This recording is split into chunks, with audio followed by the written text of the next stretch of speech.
नमस्कार आदरणीय दर्शक, आजको जनता जान्न चाहन्छन् कार्यक्रममा हामी राजनीतिक विषयवस्तुमा गहिरोमा गएर समीक्षा गर्दैनौँ। हामीसँग धेरै विषयवस्तु छन्, तर आज हामी जनता जान्न चाहन्छन् कार्यक्रममा नेपाल प्रहरीको बारेमा, यो सङ्गठनको बारेमा, यो सङ्गठनले चालेको कदमको बारेमा र जनताको बिचमा यो सङ्गठनले गरेको कामको बारेमा आज हामी विशेष रूपमा समीक्षा गर्दैछौँ। नेपाली जनतालाई शान्ति सुरक्षा दिनको लागि नेपाल प्रहरी सफल भएको छ। नेपाल प्रहरीले पछिल्लो समय महत्त्वपूर्ण कदम पनि चालेको छ। जनतामा प्रहरी लोकप्रिय पनि भएको छ। त्यसैले आजको कार्यक्रममा हामी समग्र नेपाल प्रहरीको चिरफार गर्दैछौँ। हाम्रो बेचमा सफल आइजिपी सर्वेन्द्र खनाल हुनुहुन्छ। तपाईँलाई म जनता जान्न चाहन्छन् कार्यक्रम स्वागत गर्न चाहन्छु। हस्, धन्यवाद। तपाईँलाई म सफल आइजिपी भनेर सम्बोधन गर्दा ठिक हुन्छ? ठिक हुन्छ। तपाईँको 22 महिने कार्यकाल, कति अप्ठ्यारा, कति चुनौती, कति सम्भावना र कति सफलता? चुनौती पक्कै थिए, तर चुनौतीलाई सम्भावना बदल्यौँ, अवसरमा बदल्यौँ भन्ने मलाई लाग्छ। सुरुका दिनदेखि नै जुन अवस्थामा मैले प्रहरी महानिरीक्षक भएर हैन यो सङ्गठनको प्रमुखको कार्यभार मैले सम्हालेँ, त्यो अवस्थामा चुनौतीपूर्ण अवस्थाहरू थिए, तिनलाई सहज व्यवस्थापन गर्ने कामहरू भएको छ। र विभिन्न पक्षबाट हेर्दाखेरि नेपाल प्रहरीले गर्नुपर्ने काम कर्तव्यको सन्दर्भमा त छँदैछ र अन्य कानुन प्रयोग चाहिँ कार्यान्वयन गर्ने सन्दर्भमा समाजमा गर्नुपर्ने एउटा चाहिँ हैन कर्तव्यबोध भएर गर्नुपर्ने सन्दर्भमा पनि धेरै कामहरू भएको छ भन्ने मलाई लाग्छ। र शान्ति सुरक्षा, अपराध नियन्त्रण यो हाम्रो परिवेशमा एउटा अब स्रोत साधनको परिवेश त भन्छौँ नै, त्यसमाथि पनि फेरि अहिले नेपाल प्रहरीको फेडरल सेटअपमा संरचनामा पुनर्संरचना भइरहँदैको अवस्था, कानुनी रूपमा पनि हामीले त्यसलाई हैन सम्बोधन गर्नुपर्ने अवस्था, यी सबै चुनौतीपूर्ण नै थिए। मलाई लाग्छ यी चुनौती जे थिए ती पार गरिएको छ भन्ने मलाई चाहिँ आफूले विश्वास। तपाईँ आइजिपी भइसकेपछि तपाईँलाई प्रधानमन्त्रीबाट, गृहमन्त्रीबाट काम गर्नको लागि सहयोग भयो कि असहयोग भयो? दुईजनाको लिनुभयो, मलाई सम्माननीय प्रधानमन्त्रीज्यू र गृहमन्त्रीज्यूको कुरामा मलाई सहयोग भएको छ। तपाईँलाई प्रधानमन्त्रीले जहिले पनि सहयोग गर्नुभयो? तपाईँलाई धेरै ठाउँबाट फोन आउँछ। प्रधानमन्त्री केपी शर्मा ओली र गृहमन्त्रीले दिनमै फोन गर्नुहुन्थ्यो? आइजिपी भइसकेपछि प्रत्येक दिन फोन गर्नुहुन्थ्यो कि तपाईँ गएर भेट्नुहुन्थ्यो? टाइममा ब्रिफिङ हो। अब हाम्रो च्यानल अनुसारको हैन, हाम्रो चेन अफ कमान्डमा रहेर गृह मन्त्रालयसँग त अब फ्रिक्वेन्टली हाम्रो जारीहरू अथवा हाम्रो मिटिङहरू हुने गर्थे। त्यसमा समय समयमा सम्माननीय प्रधानमन्त्रीज्यूमा समेत जारी गर्थ्यौँ। परिस्थिति अब हैन त्यसको गम्भीरता हेरेर त्यो गर्ने गर्थ्यौँ। अब सायद सम्माननीय प्रधानमन्त्रीज्यू पहिला पूर्व गृहमन्त्री समेत भइसक्नु भएको, प्रहरीको विषयमा निकै नै जानिफकार उहाँको त्यो उहाँलाई पहिला त्यतिखेर पनि लाग्थ्यो र अहिले पनि मलाई प्रहरी महानिरीक्षक भएर उहाँसँगकोमा काम गर्न किनभने एउटा विश्वास पनि हो जस्तो लाग्छ मलाई उहाँको म प्रतिको। किन नचाहिने काम गरेर म हिँड्दिनँ, सही कुरालाई म यो सही छ भनेर निवेदन गर्छु हैन। त्यो नचाहिने कुरोमा यो कारणले यो चाहिँ नहुन सक्ने अथवा हुन नपर्ने यी विषयवस्तुहरू राख्न सक्छु। त्यसले गर्दा मलाई लाग्छ काम गर्नका लागि लिडरले, कमान्डरले आफूले पनि गर्न सक्नुपर्छ त्यसमा। त्यसले गर्दाखेरि त्यो अप्ठ्यारो अवस्थामा चाहिँ उहाँहरूबाट आएन। अब रह्यो फोनहरू आउने हैन, अन्य चाहिँ नि किन शक्ति केन्द्र हो त आइजिपी भनेको नेपाल प्रहरी। अन्यत्रबाट चौतर्फी दबाब हुन्थ्यो, राजनीति फोन कतिको आउँथ्यो? चौतर्फी आउँथ्यो। त्यसमा आउने स्वाभाविक, मैले यहाँलाई जुन भन्नुभयो ठिकै हो, आउँथ्यो। चाहनाहरू, उहाँहरूका चाहनाहरू पुरा गर्नुपर्ने विषयवस्तुहरू थिए हैन। अब नेपाल प्रहरी सङ्गठनमा यहाँको भइसकेपछि विभिन्न किसिमका राम्रा नराम्रा अभिष्ट पुरा गर्नेहरू पनि निकै खोज्थे त्यस्ता चाहिँ कसैका पनि चलेनन्। मूल कुरा के भन्दाखेरि अलि इन्फ्लुएन्स पारौँ भन्ने त त्यो खालको चाहना त यहाँ छ त होइन। त्यो लेभलमा अब सङ्गठन प्रमुख भइसकेपछि त्यस्ता खालका चाहनाहरू व्यक्त गर्नलाई अथवा चाहिँ खोज्ने त थिए। तर त्यसलाई मलाई लाग्छ नगर्दा हुन्छ भन्ने नै मेसेज दिएँ मैले। किनभने तपाईँलाई फोन गर्ने मान्छे प्रधानमन्त्री केपी शर्मा ओलीदेखि गृहमन्त्री रामबहादुर थापा बादलसम्म हुनुहुन्थ्यो। उहाँले त फोन गर्नै पर्यो होइन नेपाल प्रहरीको आइजिपीलाई। तर राजनीतिक रूपमा प्रचण्ड, शेरबहादुर देउवा, अन्य शीर्ष नेताहरूको पनि फोन आउँथ्यो, यो काम गरिदिनु पर्यो। सम्माननीय प्रधानमन्त्रीमा त पनि दबाब हुन्थ्यो होला नि तपाईँलाई। हामी जाहेरीमै जान्थ्यौँ। त्यस्तो फोन भने उहाँबाट फोन गरेर यो गर्ने भन्ने चाहिँ भएन। मैले स्पष्ट राखेँ, उहाँमा काम गर्नु यति सहज छ हो। तपाईँले सोध राखिरहनु भएको छ। अन्य फोनहरू आउँथे नआउने होइन, तर आउँदा पनि हुने काम गरिदिन्थे, नहुने गर्न यो चाहिँ असम्भव छ अथवा यो हुन सक्दैन अथवा जे हो त्यो रियालिटी कुरा म राखिदिन्थेँ। त्यो राख्छु, क्षमता राख्छु। त्यसले गर्दा फोन आउँछन्। अब विभिन्न किसिमबाट फोन पनि आउँथे, विभिन्न मानिसका विभिन्न आउँथे। अब त्यसलाई मैले भन्नुहोस् न फेरि अघि राखेँ मैले होइन, प्रभाव पार्न खालका पनि आउँथे। तर त्यसलाई म अब सही भन्दा बाहेक अर्कोमा चाहिँ म गइनँ। त्यसमा तपाईँको कार्यकालमा तपाईँले राजनीतिक दबावको भरमा कुनै पनि गलत काम गर्नु भएन? आइजिपी भइसकेपछि संविदा गर्नु परेन? मैले होइन गरेको छैन। अब अलि अपत्यारिलो त सुनिन्छ। कहिले मलाई भन्छन् नि, कोही मैले नि सुने, यहाँ आइजी हुनलाई त पैसा नभई भनेर जो पुलिसमै बसेका नि भन्ने गर्छन्। त्यो नचाहिने कुरा होइन, अफवाह फैलाउनु चाहिँ एउटा कुरा होला।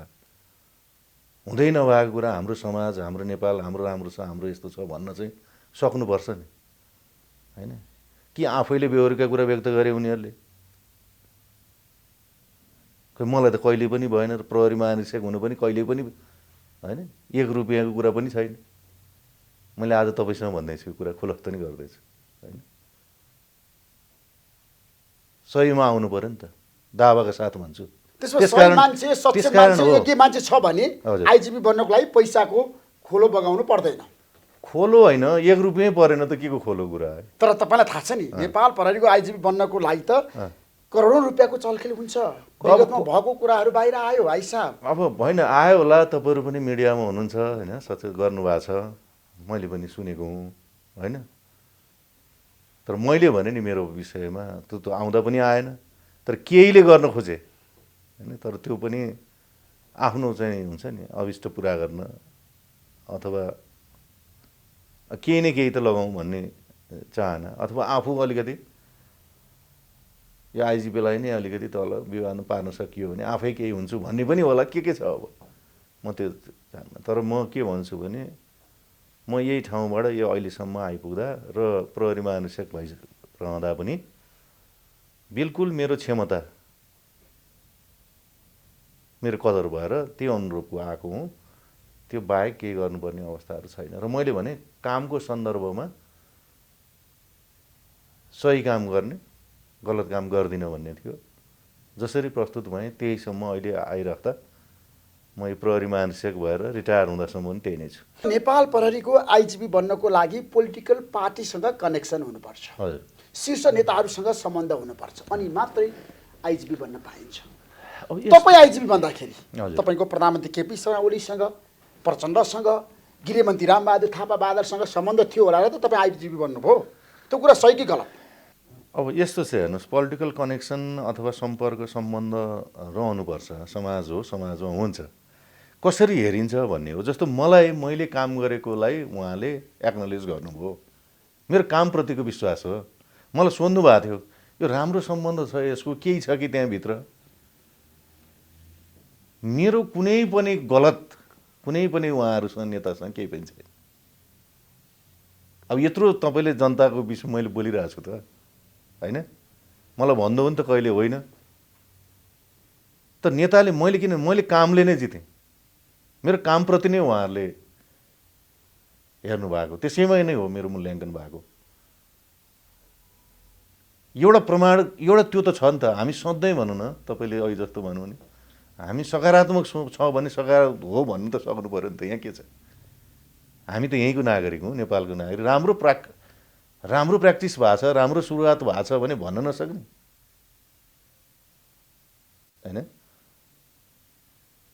कामको लागि हो, मलाई कामको लागि नियुक्त भएँ, कामको लागि गरेको छु, त्यो राम्रोभन्दा बाहेक अर्को गर्न जान्न। मैले त्यतिखेर पनि भनेको थिएँ, अहिले पनि त्यही छ। प्रधानमन्त्री केपी शर्मा ओलीको सरकारले नेपाल प्रहरीमा चाहिँ राजनीति हस्तक्षेप गरेन? अब यसो अघि तपाईँले भन्नुभयो अन्य किसिमका टेलिफोन नआउने होइनन्, त्यो टेलिफोनै आएन भन्दिनँ म। ठाउँ ठाउँमा त्यो भएको पनि छन्, त्यो कुरालाई नकार्न मिल्दैन। तर सामान्य प्रधानमन्त्रीको जुन कुरा गर्नुभयो नि, अल्टिमेट अथोरिटी यो उसमा त उहाँ नै हो। मलाई त्यस्तो आइपर्दा यो कुराहरू हुन सक्दैन भन्दा उहाँले सहस्र आइजिपीले गरेको काम भन्नुहुन्छ, त्यसैलाई इन्डोर्स गर्नुहुन्छ। त्यस कारण अब ममा हुनु पऱ्यो नि, मैले चाहिँ त्यो हेर्ने दृष्टिकोण होइन, सबैलाई समान हेर्ने दृष्टिकोण, अनबायस हुने, ती त मैले गर्न सक्नु पऱ्यो। म माथिको विश्वास हो। टेलिफोन आएर अरूको नआएको होइन, गरिदिनुहोस् भन्ने थिएँ मैले। यो तपाईँलाई यहाँ फेरि होइन, टेलिफोन नआउने भने आइ नै रहन्छ नि, यो गरिदिनु पऱ्यो, यहाँ गरिदिनु पऱ्यो, यो गरिदिनु पऱ्यो भने मैले भने हुने काम गर्छु, नहुने गर्दिनँ। के भयो त टेलिफोन आएर? हो, टेलिफोन आइराख्नु पनि नहुने कामलाई भनिराख्नु चाहिँ उचित होइन। त्यो चाहिँ आफैले बुझेर नगर्दा राम्रो। म त त्यो सल्लाह सुझाव दिन्छु। किन त्यसले समय खान्छ, एउटा तनाव एक किसिमको बढाउँछ होइन। केही कामको चाहिँ नचाहिने कुरामा कन्फ्रन्टेसन जस्तो आउने अवस्थाहरू आउँछ, त्यो किन निम्त्याउनु होइन। तर मलाई के दृढ हो भने टेलिफोन आउँदै नभएको कुराहरू चाहिँ मैले गरेको छैन।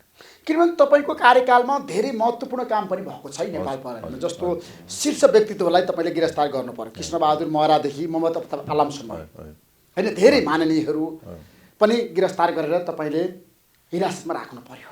ठ्याक्कै मलाई बताउनुहोस्, त्यतिखेर तपाईँलाई राजनीतिक दबाब आएन? मैले अघि भने एक त म काम अगाडि बढाइसकेपछि दृढतापूर्वक लान्छु। म बहुत सूक्ष्म तरिकाले नै हेर्ने नि मेरो बानी पनि छ।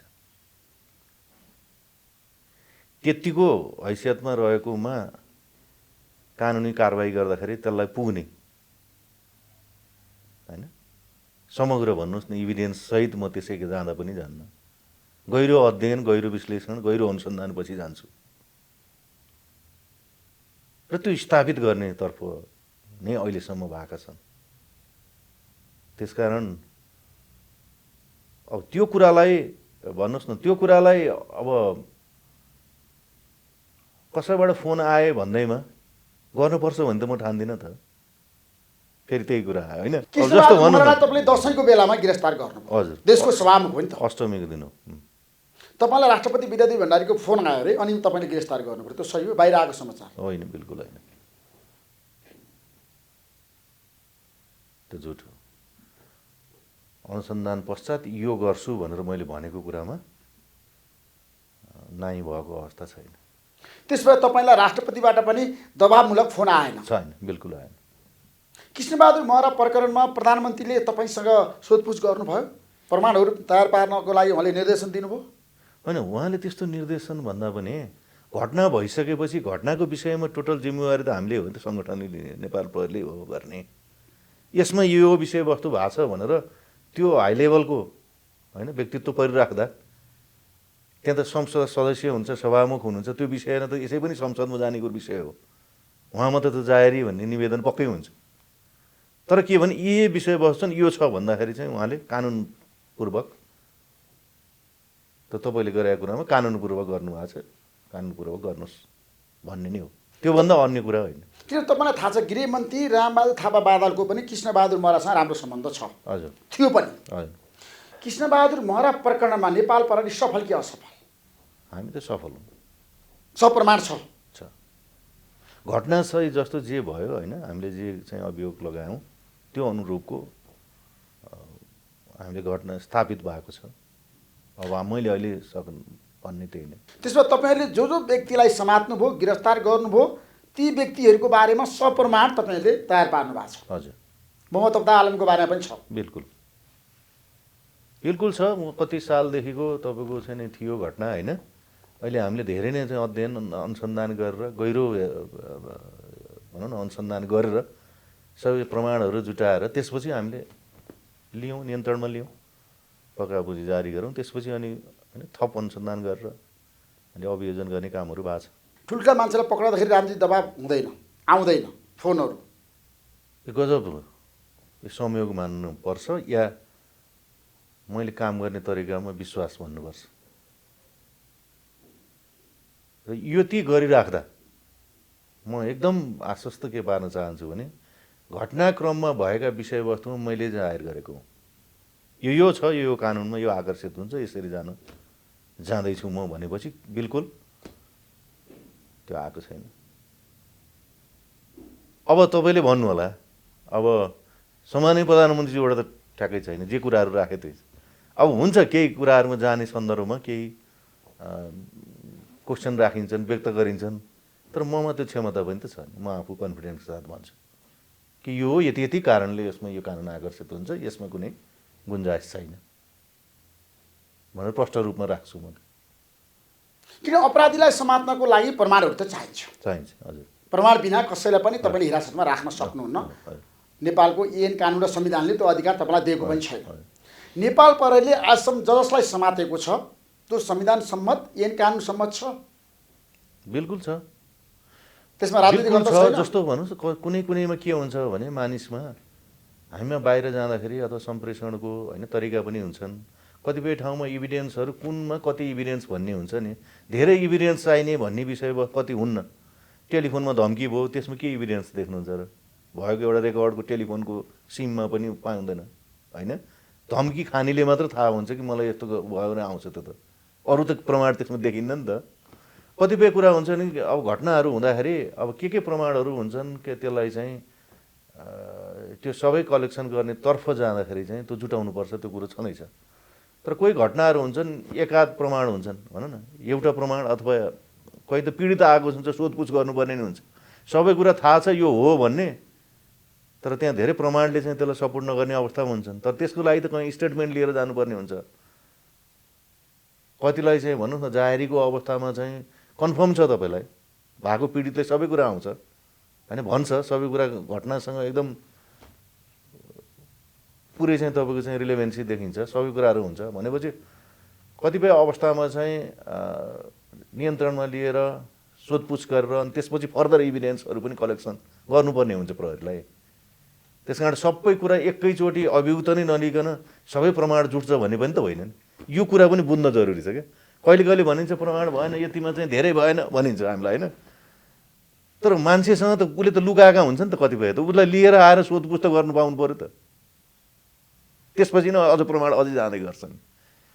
त्यस कारण यसको दुईटै एस्पेक्ट छ क्या। एउटा चाहिँ पीडितहरू आफैमा जाहेरी दिन आइसकेपछि त्यो कतिसम्म हो भनेर प्रारम्भिक अनुमान, प्रारम्भिक जाँच गरिसकेपछि त्यो घटनाको सम्बन्धको डेप्थ पुग्नुपर्छ। त्यस कारण यी विभिन्न घटनाहरूसँग फरक चाहिँ पर्छन्। त्यसले अहिलेसम्म मलाई लाग्छ हामी मूल कुरो के हो भने नि, हेर्नुहोस् घटना भइसकेपछि कुनै ठाउँमा अपराध भइसकेपछि त्यसलाई निष्पक्ष रूपमा अनुसन्धान गर्ने, निर्भीक भएर अनुसन्धान गर्नुपर्छ। यही नै मेरो स्पष्ट सबैलाई मेरो सन्देश हो। सबैलाई भन्नु छ भने निर्देशन हो, कहीँ दिनुपर्ने ठाउँमा आदेश पनि त्यही हो। त्यसकारण मूलभूत कुरा चाहिँ प्रहरीले निष्पक्ष भएर निर्भीकताका साथ काम गर्नुपर्छ भन्ने। जनताको मन जित्नै पर्छ नेपाल प्रहरीले होइन। 3 करोड नेपाली जनताको सुरक्षाको प्रत्याभूति दिने एउटा साझा संस्थाको तपाईँ आइजिपी हो नि त। हजुर। अब तपाईँले भन्नुभयो कुनै पनि आपराधिक घटनालाई हामी लुकाउँदैनौँ, जे छ एकदम सत्य तथ्य बाहिर ल्याउँछौँ र अपराधीलाई कारवाही गर्छौँ भनेर तपाईँले भन्नुभएको छ। तर कतिपय पोलिटिकल पार्टीको कनेक्सनमा पनि अपराध गरिरहेको हुन्छ, सरकारको संरक्षणमा अपराध गरिरहेको हुन्छ, उनीहरूलाई तपाईँले कारवाही गर्न सक्नुहुन्छ आजको दिनमा सरकारको अनुमति बिना? मलाई त एउटा पनि छैन। अब यो कस है तपाईँकै मार्फत जाओस्, तपाईँको जनता जान्न चाहन्छन् मार्फतै जाओस्। मलाई आजसम्म एउटा पनि घटनाक्रममा तपाईँले भन्नुहोस् कि यो यति कारणले यो हुन्छ, यो भएको छ भनेर गएकै छ। अब कि मलाई भन्नु पऱ्यो यसमा भएन भनेर होइन, के हुन्छ नि त त्यसको लागि नि, न त मलाई त खोइ मैले राखेको म त त्यो सम्झना पनि छैन। अब पहिला बस्दा तपाईँले भन्नुहोस् न युनिट इन्चार्जहरू भए, जिल्लामा बसेँ होइन, ठाउँमा अञ्चलमा बसेँ, तपाईँको वडा इलाका यहीँ बसेँ होइन, सबै ठाउँमा त्यो आफ्नो जुन कार्यक्षेत्र थियो त्यसमा जति थियो मेरो त्यसमा मैले अडिग भएरै काम गरेँ। अब अहिले आइजी भएर बसिराख्दाखेरि समग्र मुलुकको हेर्नुपर्दा नेपालभर जहाँ परे पनि बिल्कुल हरेक मेरो मोनिटरिङ छ, आएकोमा स्पष्ट चाहिँ निर्देशन छ, गर्नुपर्ने कुरा तपाईँको डिस्कोर्स म स्पष्ट भन्छु, म हेर्नुहोस् बुझ्नुहोस् भन्ने खालको होइन, यो गर्नुहोस्, जब आउँछ यो काम यसरी गर्नुहोस्, यो भन्छु भनेपछि खोइ मलाई छैन, मलाई त आएकै छैन। अब यही मैले एउटा कहिले कहिले त्यो भएर अलिक गर्वका साथ भन्ने पनि गर्छु म होइन, कारण किनभने यो हाम्रो नेपालको शान्ति सुरक्षा होइन, अमन चयन अथवा आर्थिक अपराधको विषयमा आइराख्दा अन्तर्राष्ट्रिय परिवेशमा पनि म स्पष्ट साथ भन्ने कारण पनि त्यही हो। के भन्यो कहिलेका प्र्याक्टिसहरू हिजो अस्ति के भयो भन्नेसँग मात्र हेरेर प्रहरीले त होइन खालि पोलिटिकल गर्छ, भनेको अराएको मात्र गर्छ, अराउनै पर्छ, अराएपछि गर्छ, यस्तो कुरा छैन मेरोमा। किनभने कानुनले निर्देशित हुने हो प्रहरी, कानुन कार्यान्वयन गर्ने हो नि होइन। गैर तपाईँका चाहिँ नि आदेशहरू, गैर कानुनी आदेश हुन्छ र हुँदैन, त्यो त आदेशै होइन हो। अब कहीँ चाहिँ के हो भने अर्डर मेन्टेन गर्दा, शान्ति सुरक्षा मेन्टेन गर्दा त्यसका हुन्छन् केही, कसरी चाहिँ गर्दाखेरि समाजमा अर्डर कायम गर्न सकिन्छ भन्ने विषयवस्तुमा छलफल हुन्छन् त्यहाँ। त्यो हुनु एउटा, त्यो कानुनले यही गर भने त त्यहाँ विधि त छैन, तर अनुसन्धानको विषयहरूमा त त्यो त विधि तोकिदिएको छ, विधि छ, कानुन कार्यान्वयन गर्ने निकाय नै नेपाल प्रहरी हो भनेपछि कानुनद्वारा निर्देशित हुन्छ, विधिले गाइडेड हुन्छ होइन। आइसब तपाईँले अब धेरै ठाउँमा बसेर काम गर्नुभयो होइन, हजुर, वडादेखि तपाईँ नेपाल प्रहरीको आइजिपी बन्नुभयो नि त, यो ठुलो सङ्गठनको। तर पनि नेपाल प्रहरीहरूले मुद्दा दायर गर्दाखेरि बिना प्रमाण धेरैलाई दुःख दिने काम पनि गर्छ भन्ने आरोप त छ नि। वास्तवमा दुःख दिने मनसा होइन, मैले अघि फेरि भने नि कहिले कहिले के हुन्छ भने निर्दोष मान्छेलाई पनि कहिले कहिले समाप्नु हुन्छ, जस्तो भन्नु होइन, यस्तो छ कस्तो भने प्रमाण छैन, थुन्नु पर्ने आवश्यकता र बाध्यता पर्छ तपाईँ हो। त्यो कहिले कहिले के हुन्छ भने पीडित आइसकेपछि होइन, केही कुरा आइसकेपछि उनीहरू आइदिएनन् भने, सम्पर्कमा नआइदिए भने होइन, केही त जारी गर्नु पर्यो त, आइदिनुहोस् भन्नु त पर्यो होइन। त्यो अब तर केही चाहिँ कस्तो पनि हुन्छ भने अब कानुनद्वारा पनि छ क्या। नेपाल प्रहरीमा अहिले भन्नुहोस् न नयाँ जुन मुलुकी फौजदारी संहिता छ नि, हाम्रो जनताको चाहना के हुन्छ नि, प्रहरीमा पुगेपछि प्रहरीले मात्रै गरिदियोस् भन्ने पनि छ एउटा, किन सबै कुरामा कानुन उहाँले हेर्नु भएको छैन कि। हामीलाई त गएर पक्राउ पूर्जी नै गर्नु पर्यो भने होइन, सरकारी वकिल मार्फतै जानुपर्छ, हामीलाई त पूर्जी जारी गर्न त्यहाँ पुग्नै पर्यो, अदालतसम्म पुग्दा हामीले मात्र पक्राउ पूर्जी चाहिँ नै जारी गरे त होइन त होइन। यहाँनिर बुझ्न जरुरी छ। जस्तो अहिलेको भन्नुहोस् न संरचना, अहिलेको जुन बनेको छ होइन संयन्त्र, हामीलाई मात्र अधिकार भए, जस्तो कुनै ठाउँमा छ नेपाल के अरे प्रहरीले मात्र अनुसन्धान गर्ने, प्रहरीको उसमा अकाउन्टेबल बनाउने, प्रहरीलाई नै इन्डिपेन्डेन्ट अलिकति दिने, त्यो हुँदाखेरि सबै अकाउन्टेबिलिटी सबै प्रहरीलाई दिन हुन्छ। तर हाम्रो चाहना हुन्छ कहिले छोडिदिउँ भन्ने, तर त्यो छोडिदिउँ भन्दा पनि छोड्न नसक्ने अवस्था हुन्छ। किन तपाईँ जानु त पऱ्यो त, फेरि त्यहाँ अर्को संयन्त्र त छ त, त्यहाँ सरकारी वकिल छ, कोर्टमा जानु पऱ्यो, फेरि फिर्ता गर्नु पऱ्यो भने त्यहाँ जानुपर्ने भयो। अनि त्यो त सबैको एउटै मिल्नु पऱ्यो, त्यहाँ आउनुपर्छ हो। त्यसले कहिले कहिले समयको चाहिँ तलमाथि पर्छ। नयाँ संरचना अन्तर्गत नेपाल प्रहरी पनि गएको छैन, तिनै तहको सरकार छ होइन, अपराध संहिता छ होइन, मुलुकी ऐन छ, धेरै ऐन कानुन संविधान पनि छ तपाईँलाई गाइड गर्नको लागि र निर्देशन दिनको लागि। ठ्याक्कै मलाई के बताउनुहोस् भन्दाखेरि हाम्रो देशमा निर्दोष मान्छे कहिलेकाहीँ नेपाल प्रहरीको कस्टडीमा आएर पीडा खेपिरहँदाखेरि हिन्दाबुद लाग्दैन तपाईँलाई? मलाई त यो कसुर नगरेको मान्छे अथवा निर्दोष मान्छे कस्टडीमा पर्यो भन्नु न त मलाई त साह्रै पीडा हुन्छ। तपाईँले सही भन्नु, म त्यसमा अत्यन्त सजग छु। के हुन्छ भने तर हामीले अहिले अर्को विचार गर्नुपर्ने, कहिले आउँछ क्या यस्तो मलाई आइजी छ के हेरे पनि भन्ने आउँछ नि, कहिले आउँछ नि होइन। कहिले कहिले त सर्वेन्द्र तपाईँ छ के भयो, के हुन्छ भने अब युनिटहरू त्यहाँ हुन्छन्, युनिटले काम गरिरहेको हुन्छ, एकैचोटि आइजीले त यसै भने त देखाइ हुन्न, त्यहाँ भएको पनि हुन्न, त्यहाँको पनि त एउटा सिलसिलेवार संयन्त्र छ नि त हाम्रो होइन। जिल्लामा भला युनिटले जिल्लालाई भन्छ, जिल्लाको प्रदेशको प्रमुख अहिले छन्, फेरि त्यहाँकोमा आउँछ जाहेरी, त्यो उसले भनिसकेपछि अनि बल्ल हामी कहाँ आइपुग्छ। र कहिले कहिले घटनाहरू के हुन्छन्, जस्तो भनौँ न पेपरहरूमा आएको हुन्छ, उसमा आएको हुन्छ, हामीले देख्ने सुन्ने, अनि जाहेरी आउन साथ अनि के भयो भनेर घटना अनुसारको हामीले भन्ने गर्छौँ त्यो कुराहरू, होइन, गर्छौँ। किनभने घटना अनुसारको प्रकृति हेरेर त्यो गम्भीरता हेरेर हामी गर्छौँ, त्यसमा भन्छौँ। तर मैले अघि भने नि कतिपय घटनाक्रमहरू चाहिँ अननोटिस्ड पनि हुँदै पनि केही बिग्रिसकेको त हुन्छ। तर मलाई लाग्नु छ भने म त्यही एकदम यसमा के हो भने निर्दोष र त्यो केही होइन बिना कसुरभित्र पर्नु भनेको त त्यो त राम्रो कुनै हालतमा होइन। हामीले त्यही भएर भन्छौँ यो पहिला सुन्ने त्यसपछि मात्र कस्टडीमा लिने भन्छौँ नि त, होइन। त्यही भएर यो तपाईँले अनुसन्धानमै बेस्ड भएर अथवा चाहिँ इन्टेलिजेन्स लेड पुलिसिङ र इभिडेन्स बेस्ड चाहिँ नि इन्भेस्टिगेसन गरेर जानुपर्छ नि भन्छु हामी। किन कसैले जाहेरी दिने बित्तिकै उसलाई समातेर कारबाही गर्नलाई नेपाल प्रहरीलाई बाध्य पारिएको छैन कानुनले? हो, छैन, बिल्कुल हो। यो कुराको प्र्याक्टिस जस्तो पहिला के थियो भन्दाखेरि जाहेरी पऱ्यो किन समातेन भन्ने चाहिँ जाहेरवालाको चाहिँ हुन्छ, दुइटैमा बस्नुपर्ने चाहिँ छ क्या प्रहरीलाई। फेरि तपाईँलाई जाहेरी दिइसक्यो भन्छ कसैले किटानी नै दिइसक्यो किन लिनुहुन्न पनि भन्छ, त्यही आधारमा लिइहाल्नुपर्ने भन्ने छैन। अब के छ भने पुरानो चाहिँ परम्परा अनुसार चलेको प्रहरीलाई पनि प्रेसरमा पार्ने हो, त्यही हो यहाँले प्रेसर भने। 4तिर 10तिर पनि मान्छे त्यो घटना भएको छ ऊ भएको छ तपाईँ समात्नुहुन्न, भागेर गयो भने अब फ्याट्ट भागिदियो भने फेरि आयो पुलिसमा, नलिदिउँ पनि भएको छैन, लिदिउँ पनि भएको छैन। यो डिलेमा यो छ। किनभने पीडितवालाले तुरुन्तै लिदियोस् भन्छ, मैले घटना दिइसकेँ, मान्छे त्यहीँ चाहिँ हिँडिरहेछ, जाहेरी परिरहेछ, हेर्दैन पुलिस भन्छ एउटा। त्यहाँ बुझ्न जरुरी पर्ने कि अनुसन्धानको क्रममा चाहिँ हेर्दैछ प्रहरीले भन्नु पर्यो। यी सबै कुरा त किन अब प्र्याक्टिसमा विश्वास गर्दै जाने विषय पनि हो। तर जाहेरी पर्दैन लिइहाल्नुपर्छ। अब तपाईँलाई छोड्न गाह्रो हुन्छ, त्यसैले गर्दाखेरि तपाईँहरूले चाहिँ प्रमाण जुटाउनको लागि नभएका कुराहरू पनि गर्नुपर्छ भनेर भन्छ नि मान्छेहरू। त्यस्तो होइन, त्यस्तो हुँदै नभएको प्रमाण जुटायो भने अहिलेको बेलामा तपाईँले छोड्नुहुन्छ र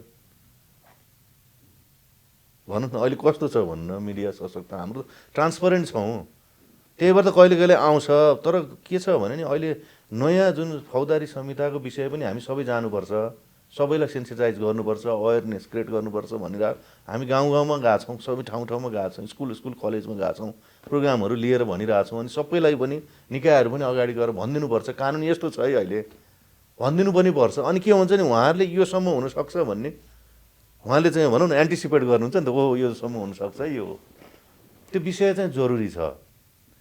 तर हुँदै नभएको कुरालाई बनाउनुपर्छ भनेर त के को आधारमा बनाउने, त्यो छैन भने त त्यो छोड्ने नि।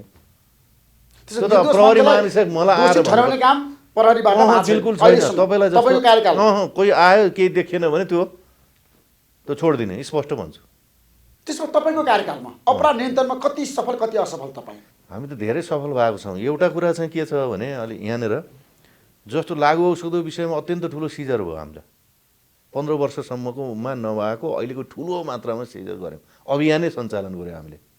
त्यसमा घटना दर्ता त धेरै देखिन्छ, घटना भएको त अहिले मात्र होइन नि त, धेरै पहिलादेखि औषध उसारेको मान्छे हुन्, चाहे त्यो एम्बुलेन्समा उसारेको हुन्, त्यो होइन अमानवीय सीमा हुन्छ, चाहे त्यो तपाईँको गाडीमा उसारेका हुन्, चाहे उसमा हुन्। अब त्यो घटनामा त्यहाँ आयो। जस्तो सामाजिक अपराधहरूको विषयवस्तुमा हामी अगाडि बढौँ, महिला हिंसा, महिला यौन हिंसाको विषयमा प्रहरीले टलरेट यो गर्दैन, किनभने यसमा कानुनी कारबाही नै गर्नुपर्छ, होइन, दण्डात्मक रूपमै पिनुटिभ रूपमै जानुपर्छ भनेर स्पष्ट गऱ्यौँ। किनभने यो जबसम्म एउटा ठाउँमा आउँदैन नि तबसम्म त मेसेज दिनु पऱ्यो कि प्रहरी कहाँ गइसक्यो, कारबाही हुन्छ है, यस्तो कामहरू गऱ्यो भन्ने त्यो पीडकलाई त थाहा हुनु पऱ्यो नि। त्यो थाहा दिनका लागि पनि एकपटक हामीले सबै चाहिँ उसलाई अवेरनेस क्रिएट गर्नु र तपाईँहरू आउनुहोस्। अहिले बढेको छ, 32% मानिसहरू प्रहरी कहाँ आउन थालेका छन्, महिलाहरू युनिटमा जान्छन्, किन त विश्वास बढेको भन्ने आज त्यो एडिबीको रिपोर्ट पनि उनले त्यहाँ गरेको छ, होइन। 68% त सन्तुष्टि भएर गएका छन् सबैको भनेर उनीहरूले सर्वे गरेको छ, इन्डिपेन्डेन्ट अर्गनाइजेसनहरूले गरेका त्यहाँ धेरै उयोहरू छन्। तर मेरो यहाँ भनाइ के हो भने अब अहिलेको उसमा गलत छ, गलतको उसमा इभिडेन्सले साथ दिएर लानु पऱ्यो, छैन भने त्योलाई यो कारणले चाहिँ देखिन्न यसमा भनेर छोड्न सक्नुपर्छ। तपाईँको कार्यकालमा धेरै काण्डहरूको पर्दाफास पनि त भयो नि, हो, सुक्र मान्न तपाईँ तयार? एउटा म सधैँ एउटा मलाई चाहिँ साह्रै नमजा लाग्ने चाहिँ सुनकाण्ड आयो भने, सुनकाण्ड त मभन्दा अगाडि भएको काण्डलाई म आइजिपी हुनुभन्दा पहिला एउटा कमिटी गठन भएको थियो कि, जसले पनि अहिले लेख्दा त्यही देख्छु म। किन यो भन्दा मजा लाग्छ कि भनेर हो कि म आइजिपी हुनुभन्दा अगाडि नै एउटा उच्च स्तरीय छानबिन के अरे कमिटी बनाए हो। त्यो घटना पनि म आउनुभन्दा अगाडि काण्ड बने हो, सुनकाण्ड होइन। त्यसको चाहिँ जिम्मेवारी त्यो कमिटीलाई दिएको थियो, अनुसन्धान गरेर त्यो बुझाउने। त्यसमा सबै प्रहरीका कर्मचारी थिए, सरकारी वकिलका पनि थिए, अन्य ऊ पनि थिए। त्यहाँ सिडिओ के अरे गृह मन्त्रालयको सहसचिवको नेतृत्वमा बन्यो हो। अनि तपाईँमा आएपछि काण्ड भयो भनेर भन्नुहुन्छ के रमाइलो हो कि यहाँ मलाई भन्नलाई चार्ज लाउनु? अनि मैले भने तपाईँले भएको चाहिँ गर्नुहोस्, तर नभएको पनि तपाईँ आएर ऊ भयो भने म आएर त हो सुनका तस्करहरू चाहिँ समात्यो। त्यही कमिटीलाई पनि त्यो जुन कमिटी बनाएको थियो फेसिलिटेट मैले गरेँ हो। किनभने ठाउँमा जानु पऱ्यो, सामान पऱ्यो, तपाईँको चाहिँ गाडी चाहियो होइन। त्यो ठाउँमा कस्टडी राख्नुपर्ने ठाउँमा त्यहाँ छ भने सहजीकरण गरिदिनु पऱ्यो। उसले काम गर्छ राम्रोसँग गर्नका लागि, सुन चाहिँ नि तस्करी रोक्नका लागि काम गरिरहेछ भने के सहजीकरण नगर्ने? कति मान्छे समाते हेर्नुहोस् न, दुबईदेखि मान्छे ल्याइयो नि अहिले। तपाईँले हेर्नुहोस् कति ल्यायो हामीले। त्यो काण्ड भन्नुहुन्छ कि पहिला भएको काण्डलाई यहाँ ठिक मानेको? अहिले आएका त भित्र चाहिँ तपाईँका तस्करी गर्ने, सुनको चाहिँ तस्करी गर्ने जम्मै समातिया छन्। यहाँ तोबा भनेर यहाँ नसकेर तपाईँको चाहिँ गोर्खामा समेत पुगेको भेट्यो हामी। गोर्खाबाट तपाईँको कहाँ त हिमालदेखि कहाँदेखि चाहिँ ल्यायो नि, त्यहाँ पनि गएर चाहिँ समात्यो। समातिनु हो, यिनीहरू हुन् तस्कर, यिनीहरूका आनी बानी गर्लान् यिनले, छोडेको त कहीँ छैन नि त हो। यसको अर्थ के भन्दाखेरि चाहिँ पुलिसको सक्रियता बढेको कुरा हो यो। तर नेपाललाई ट्रान्जिट बनाएर सुन तस्करी गर्ने, लागु औषधको तस्करी गर्नेहरू पनि धेरै छन् नि, त्यतातिर तपाईँको ध्यान गयो? हो, एक्ज्याक्टली त्यही गयो। मैले अघि भने नि तपाईँलाई, अहिले हेर्नुहोस् न, लागु औषधको विषयमा 15 वर्षसम्म नभएको त्यो मैले यहाँ तथ्य यहीँ छ, सिजर भएको छ, समातेका छौँ, कारोबारीहरू समातेका छौँ, दोहोरो गोली हानाहान भएर पनि मान्छे पक्राउ गरेर ल्याएको छौँ। रातमा तपाईँका ट्रकका ट्रक समातेका छौँ, गाडी तपाईँको कारमा ल्याएको मान्छेहरू रिसेन्टली मात्र पनि समातिरहेका छौँ। एम्बुलेन्सेसहरूमा चाहिँ गएको हेर्नुहोस् न, त्यो चाहिँ त्यो त्यो हद हुन्छ नि एउटा सीमा। एम्बुलेन्समा तपाईँको चाहिँ नि गाँजा र चाहिँ चरेस के समातेका छौँ सबै। यो सिजर हो नि त, यो त तपाईँको धेरै वर्षदेखि चलाइरहेको हो नि त उसले, अहिले आएको त होइन, अहिले मात्र चलाएको होइन। नेपाल प्रहरीको मात्रै किन नाम मुछिन्छ त? जहिले पनि जहाँ पनि काण्ड हुँदाखेरि सुन काण्डको कुरा गरेर तपाईँले भन्नु, अब अहिले त सिजर भनेर भन्न सक्नु पर्यो नि त पत्रकारले नि, यहाँहरूले पनि, जर्नलिस्टले नि। नेपाल प्रहरी चाहिँ सुन काण्डमा संलग्न हुन्छ? होइन, प्रहरी भयो होला, होइन प्रहरी भएको थिए त, नभएको मैले भन्ने नि त, प्रहरी भएको संलग्न त देखियो नि त, त्यहाँ त देखियो। के एकाध मान्छे परे त्यहाँ होला घटना, मैले भने नि त। अहिलेको अवस्थामा म आइजी आइसकेपछि सुनकाण्ड भएको चाहिँ कहाँ छ त प्रहरी संलग्न भएको? होला भए पनि कोही कारबाही गरेको छ नि त, छोडेको छैन नि त। लो शान्त कहीँ भएको छन् भने त्यसलाई नै छोडेको छैन। तर मेरो भनाइ के हो भन्दाखेरि त्यो कहीँ पनि कहीँ छुट कहीँ कसर बाँकी राखेका छैनौँ। चाहे तपाईँको चाहिँ यताबाट तस्करी आउने विषयहरू होस् होइन, रासो चाहिँ भन्नुहोस् न वृद्धि हुने गर्ने सन्दर्भमा नेपाल प्रहरीको कन्ट्रिब्युसन त्यहाँ हेर्नुहोस् न, अहिले केही गुन्जाइसै छैन कसैले तस्करी गर्ने, कहाँबाट के छिराउने, त्यो चान्सै छैन। त्यसो हाम्रो देशमा तस्करीको सञ्जाल तोडियो अब? मैले त तोडेँ भन्छु, तोडेको छ। तर अब यिनीहरू त के हुन् भने जहिले पनि खोज्छन् नि, प्रभावमा पार्न खोज्छन् आफ्नो। ऊ त त्यो कतिले छोडे, कतिले अब गरेका छन्, त्यो त अब होइन समयले पनि आउला। तर बलियो रूपमा प्रहरी प्रस्तुत भइरहनुपर्छ, कानुन कार्यान्वयन गर्ने छैन, बलियो हुनुपर्छ। तपाईँले अघि भने जस्तो सुन ल्याउने ओसार पसार गर्ने मान्छेलाई तपाईँ छोड्नुहुन्न? कहाँ छोड्ने? हेर्नुहोस् न, अहिले 100औं उसमा चाहिँ समातेर ल्याएर भित्र छिरेर परेका छन् नि, कहाँ छ त अहिले खोइ? त्यसमा राजनीतिक दबाब आएन तपाईँलाई? मलाई आएर किन समातेको, के कारणले समातेको भनेर? मलाई त हेर्नुहोस्, मैले भने नि त, प्रहरी महानिरीक्षक हुनुभन्दा अगाडि त दबाब चाहिँ खेप्ने मान्छे अहिले त भइसकेको छु। मैले गरेको कामको सपोर्ट भएको छ सरकारको। त्यो मैले अघि भने त सम्माननीय प्रधानमन्त्री विशेष अल्टिमेट अथोरिटी त त्यही हो। मैले सहयोग पाएको छु भने त मैले फुलक्क राखेँ मैले, होइन भनेपछि कसैलाई नि छोड्ने कुरै छैन, छोडेकै छैन। तर कालोबजारीहरू पनि छन् हाम्रो देशमा, तपाईँलाई थाहा छ, हरेक क्षेत्रमा। त्यसलाई रोक्न तपाईँ सफल हुनुभएको छ? त्यो भएर अपराधी समात्या हो नि त, जस्तो भनौँ न, नभएको भए त कसरी समात्यौँ त, होइन? त्यो हो नि, तपाईँले भने सही हो, त्यो भएरै समात्या हुन्, ती सञ्चालन गरे हुनाले समातेका हुन्, समातिया छ, कारबाही गरेका छौँ होइन। हुँदै नभए भन्ने त छैन, त्यो भएरै गरे हौँ। त्यसकारण अब चेलीबेटी बेचबिखन रोक्न कति राम्रो कुरा हेर्नुहोस्। के हिजो चेलीबेटी बेचबिखन नेपाल सरकारले के गर्ने अवस्थामा संयन्त्रमा थियो, एउटा महिला मन्त्रालय थियो, तर नेपाल प्रहरीमा अहिले ब्युरो नै मानव बेचबिखन नियन्त्रण ब्युरो राखेर सुरु गरेको छ। कति वर्षपछि हाम्रो प्रयास अहिले सफल भएको छ। ठाउँ ठाउँमा भएका चेलीबेची यो चाहिँ नि ऊ ट्राफिकर्सहरू जो मानव बेचबिखनमा संलग्नहरूलाई कारवाही गरेका छन्। बाहिर बाहिर भएको मानव बेचबिखन गर्नेहरू पनि विदेशमा भएकालाई पनि यसलाई चाहिँ रिपोर्ट गरेर लिएर आएको छौँ हामीले। धेरै कामहरू भएको छ। अहिले जस्तो हामीले साइबर ब्युरो राख्यौँ होइन, अहिले इस्ट्याब्लिस गऱ्यौँ, बोडाइटीमा छ। 1177 को नम्बर दिएर अहिले मानव बेचबिखनको लागि चाहिँ हन्टिङ लाइन छ, फ्री अफ कस्ट छ। त्यहाँ फोन गरिदियो भने त्यहाँ कारवाही सुरु हुन्छ। ब्युरो नै स्पेसल ब्युरोबाट सुरु भइरहेछ। त्यसकारण यो सँगसँगै हामीले एउटा समुदाय प्रहरी साझेदारी कार्यक्रम भनेर यो विषयलाई, महिला बेचबिखन यो जुन छ नि मानव यौन हिंसाको विषयहरूलाई व्यापक रूपमा स्कुल कलेजमा तपाईँको महिला सञ्जालहरूसँग विशेष गरेर त्यो उनीहरूसँग टाइअप गरेर कमिटीहरू बनाएर पुरा व्यापक रूपमा गएको छ। अहिलेसम्म तपाईँको 92 लाख जनतासँग प्रहरी पुगिसकेको छ यो छोटो समयमा होइन। यो विषयवस्तुलाई सेन्सिटाइज गरिरहेका छौँ, उहाँसँगै मिलेर गएका छौँ। अस्ति मात्र मैले चाहिँ यहाँबाट कति 38वटा जिल्लाको महिला सञ्जालहरूसँगको त्यहाँ विशेष गरेर यो त्यो सरोकार राख्नेहरूसँग तीन चारवटा चाहिँ सङ्गठनको प्रतिनिधिहरूसँग कुरा गरेका थिएँ। त्यहाँको भिडियो कन्फरेन्स चलाएर हरेक ठाउँमा प्रहरीले गरेको छ, हामी सहकार्य छौँ, खुसी छौँ भन्छ। मसँग त्यो सँगै छ यहाँ तथ्य। त्यस कारण यो विषय के भने भयो त हामी भएन भनेर बसिरहने नि, अब के गरौँ भन्ने विषय हो। त्यसले धेरै सुरुवात भएको छ, धेरै राम्रो विषय। मानव बेचबिखनमा नेपाल प्रहरी नियन्त्रण गर्न सफल भयो होइन, सफलै भन्ने त्यो हेर्नु न, कति भइरहेछन् नि पीडकहरू ल्याउनु पर्ने विषयहरू छन् अझै होइन। तर कति चेलीबेटीहरूको पीडा चाहिँ छ, विदेशमा किन नहुने, बिल्कुल रोएर बाध्य भएर कोठीमा बस्न परेको उदाहरण त हामीले पनि देखेका छौँ। हो त्यो छ। हेर्नु यो त के छ भने खालि गृह मन्त्रालयको मात्र विषयवस्तु छैन यहाँ। जस्तो भन्नु न, तपाईँको वैदेशिक रोजगार विभागको, श्रम मन्त्रालयको, अनि सबैको चाहिँ आफ्नो काम छ नि उहाँको चाहिँ छैन। त्यहाँ कसरी पठायो, कन्ट्र्याक्ट ब्रिच भयो कि भएन, दिया छ एउटा काम गराएको छ अर्को, त्यहाँ हेर्नुपर्ने त सबै मोनिटरिङ गर्ने इभ्यालुएसन सबै छ नि त्यहाँ। तर हाम्रो तर्फबाट गर्ने कानुन कार्यान्वयन गर्ने विषय प्रमुख हो हाम्रो। त्यसका लागि विशेष ब्युरो राखेर त्यस्ता पीडकलाई, ट्राफिकर्सलाई चाहिँ नि बाहिरबाट पनि यहाँ लिएर आएर कानुनको दायरामा ल्याएको छौँ। यहाँ पनि एकदम भन्नुहोस् न आक्रामक रूपमा, ल शब्दमै त्यो आक्रामक रूपमा हामी लागेका छौँ यस्ता। होइन, तपाईँ आक्रामक रूपमा लाग्नु भएको छ, तपाईँ सफल आइजिपी हो। तर तपाईँमाथि एउटा प्रश्न त छ नेपाली जनताको, 3 करोड नेपाली जनता।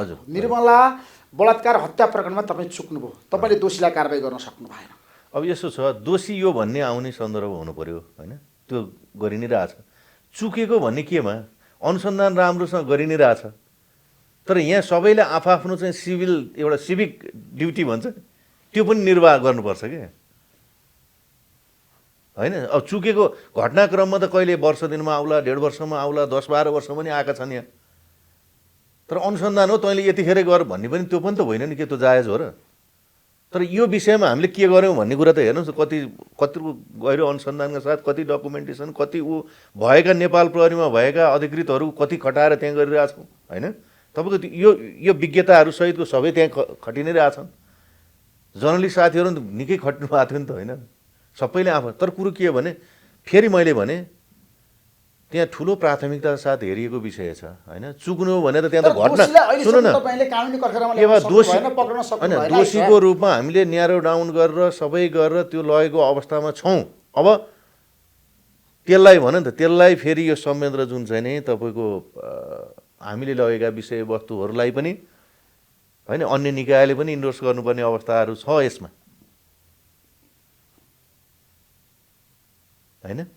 अब यो सबैको भनौँ न हो, अनुसन्धान गर्दाखेरि इभिडेन्स सहितै प्रस्तुत गर्नुपर्ने, त्यसका लागि सबै तयारी गरिरहेको अवस्थाहरू छ, नभएको होइन। अत्यन्त ठुलो प्राथमिकता साथ। अब तर के भने प्रहरी महानिरीक्षक भएर तेह्रमा आयो एकैचोटि अनुसन्धान गर्ने भन्ने विषयमा त त्यहाँ गएर मैले अनुसन्धान गरेर बसेर त्यो त होइन। अन द स्पटमा चाहिँ नेपाल प्रहरी पठाएर त्यतिखेरै पक्रेको भए त दोषीलाई अघि कारबाही गर्न सक्नुहुन्थ्यो, उन्मुक्ति पाउँथेन नि उनले। होइन, त्यतिखेर त त्यहाँ घटनाक्रममा जुन घटना भयो त्यसपछि त्यहाँ जानेमा त्यहाँ गएका छन् होइन। त्यो समय त्यतिखेर हो ढिला पुग्यो। मैले त्यो भने त्यो ढिला अधिकृतहरू जवानहरू किन ढिलो पुग्यो त? त्यहाँ त राजनीति त्यो दाउपेच छ भनेर भन्छ नि मान्छेहरू।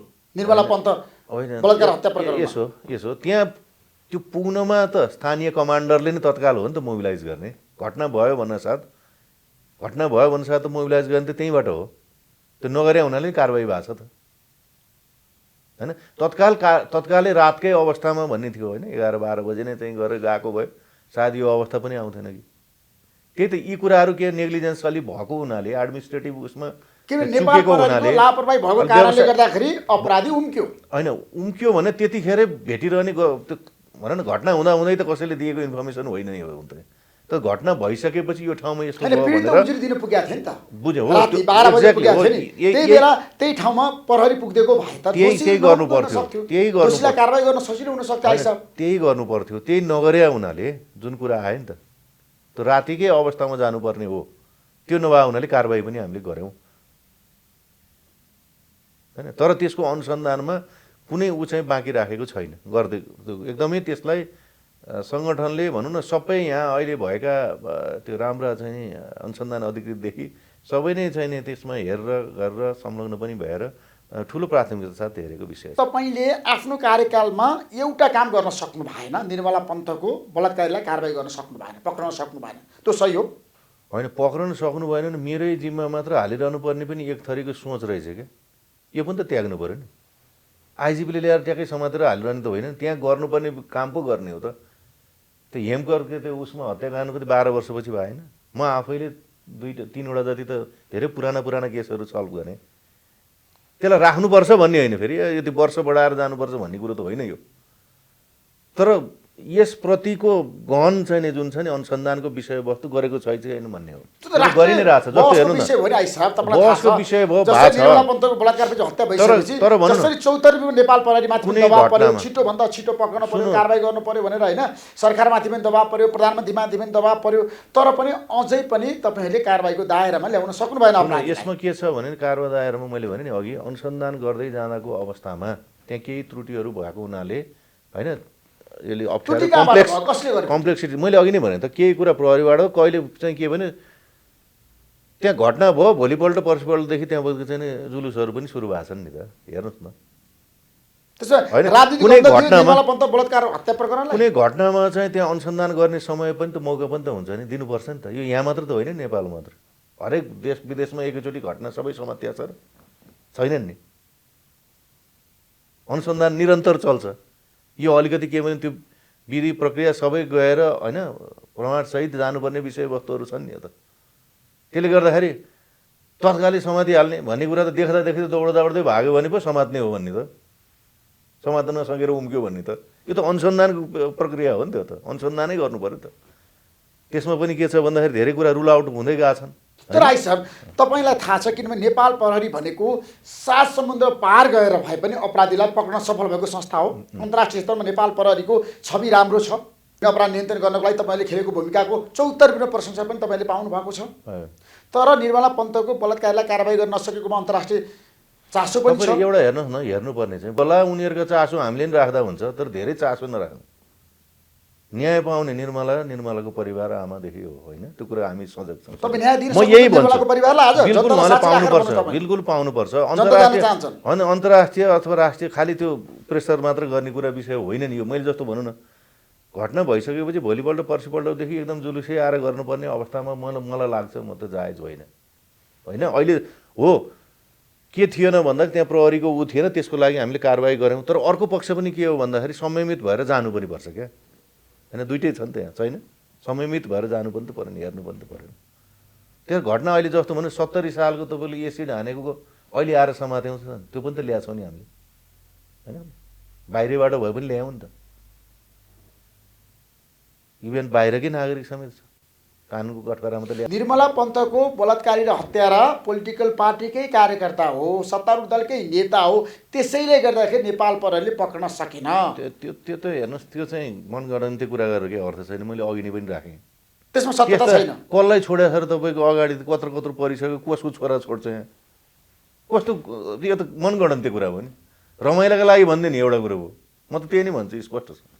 म नि यही समाजको यहीँको मान्छे कसैका बिल्कुलै छ। कसका छोरा नाति नगर्दै भन्दै कसले मान्छ? मैले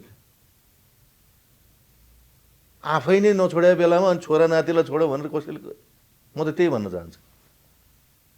चाहन्छु होइन। त्यो तथ्य कुरो हो कि भन्नुहोस्। बाहिर त आयो नि त, मन्त्रीको नाम जोडियो, हरेकको नाम जोडियो, विभिन्न व्यक्तिको नाम जोडियो, उहाँहरूको दबाब छ। त्यसैले गर्दाखेरि नेपाल प्रहरीले कारबाही गर्न सकेन, पक्राउन सकेन। दबाबमा एक अंश पनि मैले छोड्दिनँ, छोडे पनि छैन। कसरी दबाउनु हेर्नु न ठुल्ठुला केसै तपाईँले अघि भनिरहनु भएको थियो त ठुला केसमै मान्छे लिन सक्छु ल्याउँछौँ अनि त्यो अब त्यो कसको छोरा कसको के भन्नेसँग के छ त्यसो तात्विक केही उ छ भन्नुहोस् न तपाईँले भन्नुहुन्छ यसले अरू त जम्मै गर्नुभयो यो चाहिँ भएन भन्नुभएको छ कि म छोड्छु त त्यो हो भने तर हुनु त पर्यो को भन्ने हुनु पर्यो नि होइन त्यसको लागि प्राथमिकताका साथ एकदम सङ्गठनले हेरेको छ अहिले पनि तपाईहरु अनुसन्धानमै हुनुहुन्छ सर एकदम बिल्कुल छ स्पेशल टिमहरू सहितै गरिरहेछन् त्यो अवस्था छ धेरै छ हेर्नुहोस् न ठुलो अनुसन्धानको त ठेली नै त्यसमा दोषीलाई तपाईहरु पक्रेर कारबाही गर्न सक्नुहुन्छ एकदम अब यो त्यसतर्फ नै गएको छ निकट पुग्नुभयो तपाईहरु अब निकट यस्तो छ क्या हामीले निकट भन्यो भने किन निकट भन्यो भन्छ फेरि तपाईँले सोध्नुहुन्छ मैले भने त यसलाई मैले अहिले भन्ने के हो भने हामीले त सबभन्दा चाहन्छौँ त अहिले भन्नु तपाईँकै कार्यकालमा भयो मलाई थाहा छैन मलाई कार्यकालमा झन् राम्रो नभए पनि त यो भने त शान्ति यो चाहिँ अपराध नियन्त्रण रोकथाम गर्ने यो अर्गनाइजेसन हो नि यो त निरन्तर चलिरहन्छ नि त अनि एउटा चाहिँ आयो भने अर्कोले नगर्ने हो र गर्छ नि अर्कोले हुनेवाला आइजी पनि त्यसमा भएरै काम गरिरहेको पहिला कोही आउनेवालाहरू एक्ज्याक्टली म दुईपल्ट त्यहीँ नै पुगेँ अझ होइन अरू छेउछाउमा पनि पुगेर हेरेँ गरिरहेको छु त्यहाँको निर्देशन गर्ने त्यहाँको हेर्ने मोनिटरिङ गर्ने काम अरू निर्मलाको परिवारले न्याय पाउँछ त्यो पाउँछ नेपालभरि त्यसमा सफल हुन्छ अपराधीलाई कारबाही गर्न मेरो उसमा सफल हुन्छ समय लागे पनि तर कतिपय घटनामा चाहिँ नेपाल प्रहरीकै कारणले गर्दाखेरि ढिलो भएको कारबाही गर्नको लागि गाह्रो भएको अप्ठ्यारो भएको गुनासो पनि आउँछ नि जनताबाट छैन त्यस्तो होइन त अलिअलि गुनासो बनाउने बाटो पनि त तपाईँहरूले नि बनायो हुनेभन्दा बढी चाहिँ के त्यसैलाई उछाल्ने त्यसैलाई गर्ने तपाईँले मात्र भने होइन अरे भने छ यो होइन भन्यो गर्न भन्यो आउनुहोस् न भन्यो मैले दिएको कुरा एउटा हुन्छ मैले दिएको कुरा नभन्ने अर्को कुरा मात्र नि राखिदिने त्यो पनि हो उचाले त मैले त्यो अलिअलि बुझेको छु सर्वजनालाई कहाँ पायो भने हुन्छ भन्ने पनि छन् त्यो पनि बुझेको छु तर जनताले बुझे पनि छन् धेरै कुरा भनौँ न हिजोदेखि भनेको कुरा आखिर आयो कि आएन घटनामा त्यहाँ चाहिँ होइन प्रमाण नष्ट गर्ने इन्टेन्सन त्यहाँ थिएन यस्तो होइन यो गरेको यो महिलाले भन्यो हामीले होइन यसो यसो भयो भने छ अब कति भनौँ त्यसलाई निर्मलाको उसमा आमालाई जति चित्त दुख्ने आमालाई जति न्याय पाउनुपर्ने कुरा अरूलाई गयो होला र त त्यहाँ छोराछोरी अथवा उसलाई परिवारलाई त्यसपछिको त हामी नै छौँ नि त प्रहरी नै हो नि किन घटना अनुसन्धान सफल गरेर निकाल्ने हो नि त प्रेसरको पनि भन्नु न हामीले त्यो न्याय पाउने कुरामा तपाईँहरूको मात्र होइन नि त हामीलाई छैन न्याय पाउनुपर्छ भन्ने नि हामी हौँ नि झन् तपाईँहरू त म तेस्रो उवाला हो कहीँ नचाहिने गरेको कुरा भन्नु सही हो मिडियाले होइन त्यो कुराहरू भनिदिनु बाटो देखाइदिनु कहीँ बिराछ भने भनिदिनु गल्ती भएको छ भने तर यही हो के हो भनेर मात्र आफै सबै कुरा हो भन्ने पनि अलिकति त्यसमा चाहिँ देखियो नि त तपाईँले देख्नु भएन नि हेर्नु न हिजो भनेका कुराहरू के आयो त सबै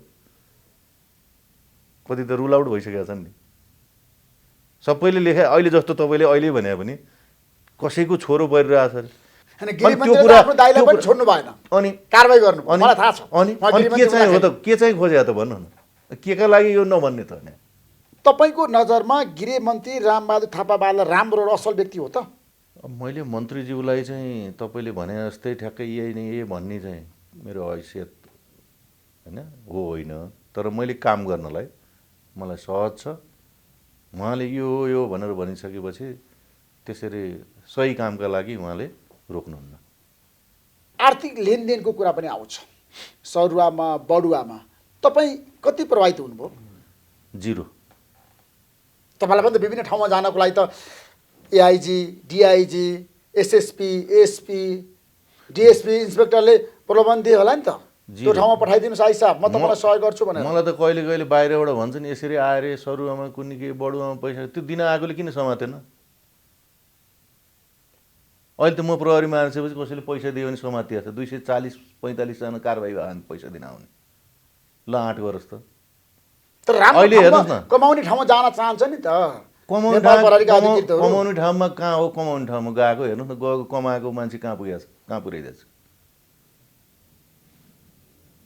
काम गर्न जाने हो राम्रो व्यावसायिक प्रदर्शन गर्न जाने क्षमता प्रदर्शन गर्न जाने एउटा विषय छ होइन कार्यको चाहिँ ठुलो एउटा चाहिँ आयतन होला ठुलो होला तर तपाईँको चाहिँ के अरे यो रिक्रुटमेन्ट भयो होइन प्रहरीको चाहिँ लिने हुने भर्ना सर्ना यो यताउतादेखि कहाँ भर्ना लिँदाखेरि पनि अब लेनदेन हुन्छ र आर्थिक कति सुनिन्थ्यो होइन भन्नु भएन नि त अब त तपाईँले त भन्नु भएन अब त तपाईँले देख्नु भएको छ र कहीँ कसैले यति लियो यो लियो बिचौलिया भयो यहाँ चाहिँ दलाली भयो मलाई भन्नु कहाँ छ तर बिचौलिया र दलालको प्रभाव त छ नि नेपाल प्रहरीमा पनि कहाँ छ खोइ भन्नु त अहिले छैन कहीँ छैन जिरो म त भने नि कहाँ सक्छ भने कसरी भन्नु भन्नु नि त यो त भन्नु पऱ्यो नि त कहीँ होइन तपाईँले जस्तो तपाईँ र मेरो ऊ भने त पिपुललाई थाहा पाउनु पऱ्यो नि त छ भने भन्नुहोस् छैन त मैले भने कुनै ठाउँमा जानलाई त्यस्तो गरेको भेटेको त खोइ मगा त छैन त्यो आँट गरेर छैन बाहिर गएर भनेर त्यसै चल्ने कुरो नि छैन हो केही प्रयास भएको थियो तपाईँलाई अहिले भन्दाखेरि कहाँ जान्छु भन्ने पनि त्यो बिल्कुलै पाएको छैन राम्रो ठाउँमा जानको लागि होडबाजी हुन्छ नि नेपाल प्रहरीभित्र पनि यो छ त्यो चाहिँ तपाईँलाई जस्तो मलाई भने नि एउटा कुनै ठाउँमा जस्तो काठमाडौँमा बसेर काम गरौँ भन्दा एक्सपोजर हुन्छ होइन उसको आफ्नो करियरको ग्रोथको लागि पनि हेर्छ काम गर्ने एउटा चाहिँ उसँगको जुन क्यापेसिटी छ त्यो दक्षता देखाउन त खोज्छ नि त चाहन्छ त्यो स्वाभाविक छ कसै कुनै ठाउँमा गएर आफ्नो अनुसार काम गर्न सक्ने काम गरौँ होइन भोलिका दिनमा चाहिँ यसले काम गर्न सक्छ यस्तो यस्तो चुनौती सामना गर्न सक्छ यो खालको कमान्डर हो भन्न चाहिँ उसले त्यो इस्ट्याब्लिस गर्न खोज्नु त्यो स्वाभाविक हो तर कुनै ठाउँ गएर के आर्जन गर्न सक्छु पैसा ल्याउन सक्छु भ्रष्टाचार गर्न सक्छु भन्ने त्यो चाहिँ सोध्दै नसोच्यो त्यसमा नेपाल प्रहरी बसेर अब कसैले पनि भ्रष्टाचार गर्न सक्दैन आर्थिक अपराध गर्न सक्दैन बिल्कुलै सक्दैन गुन्जासै छैन आर्थिक रूपमा कतिको प्रभावमा पर्छ क्या सौरभ बरुवा मैले भने त निल हो तपाईँको कार्यकालमा बिल्कुल राम्रा मान्छेले योग्य मान्छेले सच्ची मान्छेले राम्रो ठाउँ पाएका छन् तपाईँ कार्यकाल तपाईँले जस्तो काठमाडौँ त खोज्ने होला नि त 10 जना पाउने त एउटैले हो त म 9 जना त दिन सक्दिनँ तर तपाईँलाई दबाब आयो होला नि त दबाब आउँदैन के अन्त जानी त एउटा हो जस्तो मैले भने होइन यही होइन एक्जाम्पल अनि त्यही कुरा 9 जनाको सुनियो भने त मलाई दिएन भन्ने त होला यहाँ सर्वेन्द्रजी यसलाई यो ठाउँमा लगिदिनु पर्यो होइन आउँछ मैले अघि भने त्यो भन्नुहुन्छ डिआइजीलाई एसपीलाई एसएसपीलाई फलानु ठाउँमा राखिदिनु पर्यो काठमाडौँमा अथवा पोखरामा वीरगञ्जमा विराटनगरमा तपाईँलाई फोन आउँदैन खोइ हेर्नुहोस् मैले त सबै वीरगञ्ज विराटनगर यी भने त मैले पठाएको छु खुरुखुरु तपाईँ आफैले पठाउनु सबै सौरभ बडोमा राजनीतिक रूपमा छ नि गृहमन्त्रीको प्रधानमन्त्रीको कुनै चासो छैन यो मान्छे व्यावसायिक छ यो मान्छे व्यावसायिक हो भने चाहिँ मैले लगेपछि त्यही नै हो तर तपाईँलाई थाहा छ हाम्रो देशमा त डिएसपी बनाउनलाई एसपी बनाउनको लागि एसएसपी बनाउनको लागि पनि राजनीतिक पार्टीको सहयोग र समर्थन चाहिन्छ यो हो यही कुरा छ मैले तपाईँलाई जस्तो भनौँ नि यो अब त्याग्दिउँ के यो च्याप्टर क्लोज गर्न सक्नुहुन्छ च्याप्टर क्लोज हो अब हेर्नुहोस् यो त के भने अब यही हो नेपाल प्रहरीमा छ नि मापदण्डको आधारमा अब योग्य मान्छे ठाउँ पाउँदै जान्छ पाउनुपर्छ मैले मेरो आफ्नो प्रहरी महानिरीक्षक भइरहेको छ जिम्मा लिने हो होइन त्यसपछिको पनि संस्थागत रूपमा विकास हुनुपर्छ भन्ने हो त्यो राखेका छौँ हामीले प्रणालीको विकास पनि भएको छ त्यो त सक्नु पर्यो नि कमान्डरले लिडरले आइजी भएपछि त गर्नु पनि त पर्यो सर्वेन्द्रजी मेरो जिल्लामा प्रधानमन्त्रीजीले हेर्नुहोस् एसपीलाई लान पर्यो फलानु एकदम राम्रो मान्छे डिएसपी लान पर्यो भने तपाईँलाई फोन गर्दैन नि जनताको प्रतिनिधिहरूले एमपीहरूले मन्त्रीज्यूले नि भन्नुभयो होइन प्रधानमन्त्रीले त भन्दै भन्नु न भनेपछि अब अरू नेताहरूले पनि भनेको छैन अरू नेता यो त मन्त्रालयमा भयो नि मन्त्रालय गृहको कुरा मैले गृहसँग बसेर काम गर्ने हो तर शीर्ष नेताहरूको सबै कुरा फलानु मान्छेलाई राखिदिनु पर्यो ल्याइदिनु पर्यो मेरो सुरक्षा गार्ड खटाइदिनु पर्यो होइन मेरो चेन अफ कमान्ड मेरो भनेको त गृह मन्त्रालय अल्टिमेट अथोरिटी सम्मान्य प्रधानमन्त्री अब अन्तबाट आएको कुरालाई मैले गर्नुपर्छ भन्ने कहीँ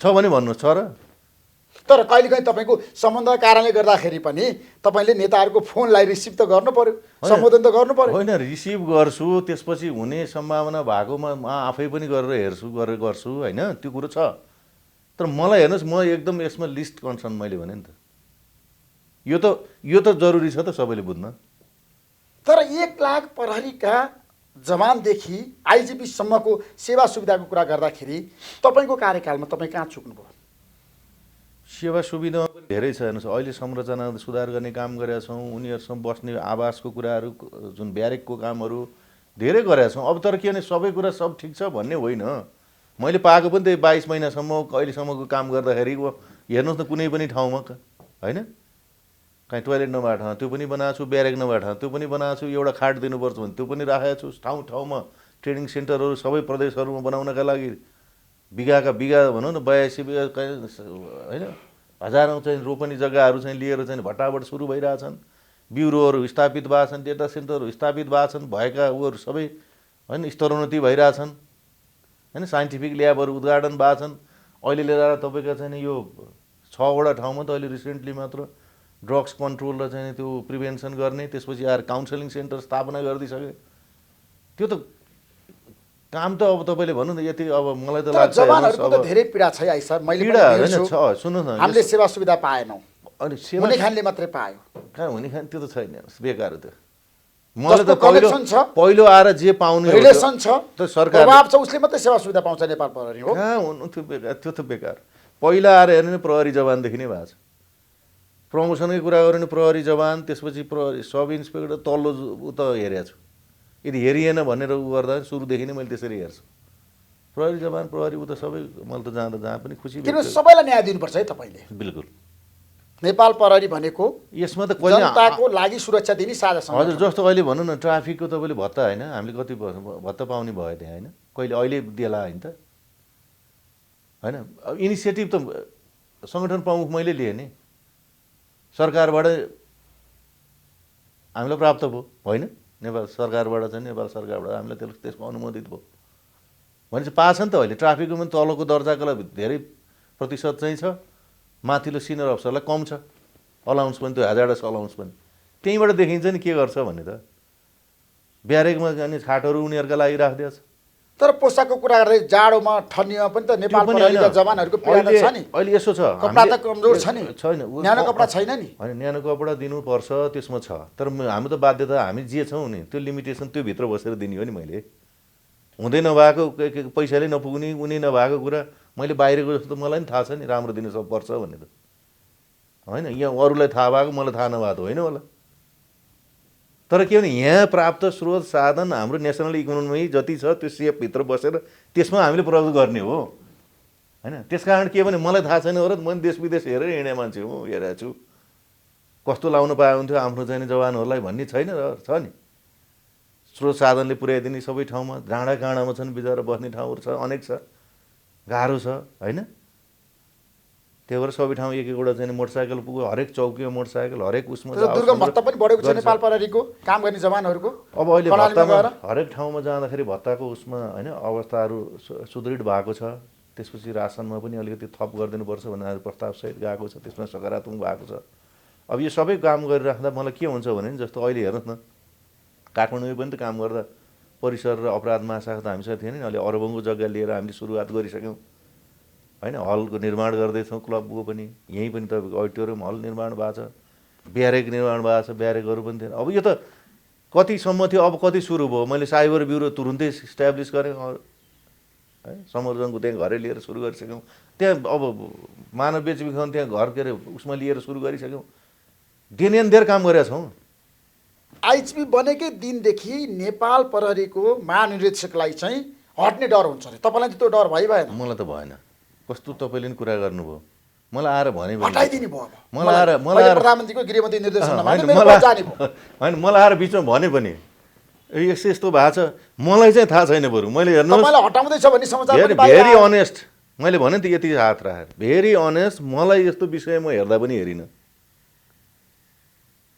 तपाईँको विरुद्ध अख्तियारमा मुद्दा हालियो होइन, हाले हटाउनको लागि होइन, हाले होइन, अख्तियार भनौँ निवेदन आफै हाल्ने, आफै चाहिँ न्युज बनाउने पनि भयो नि।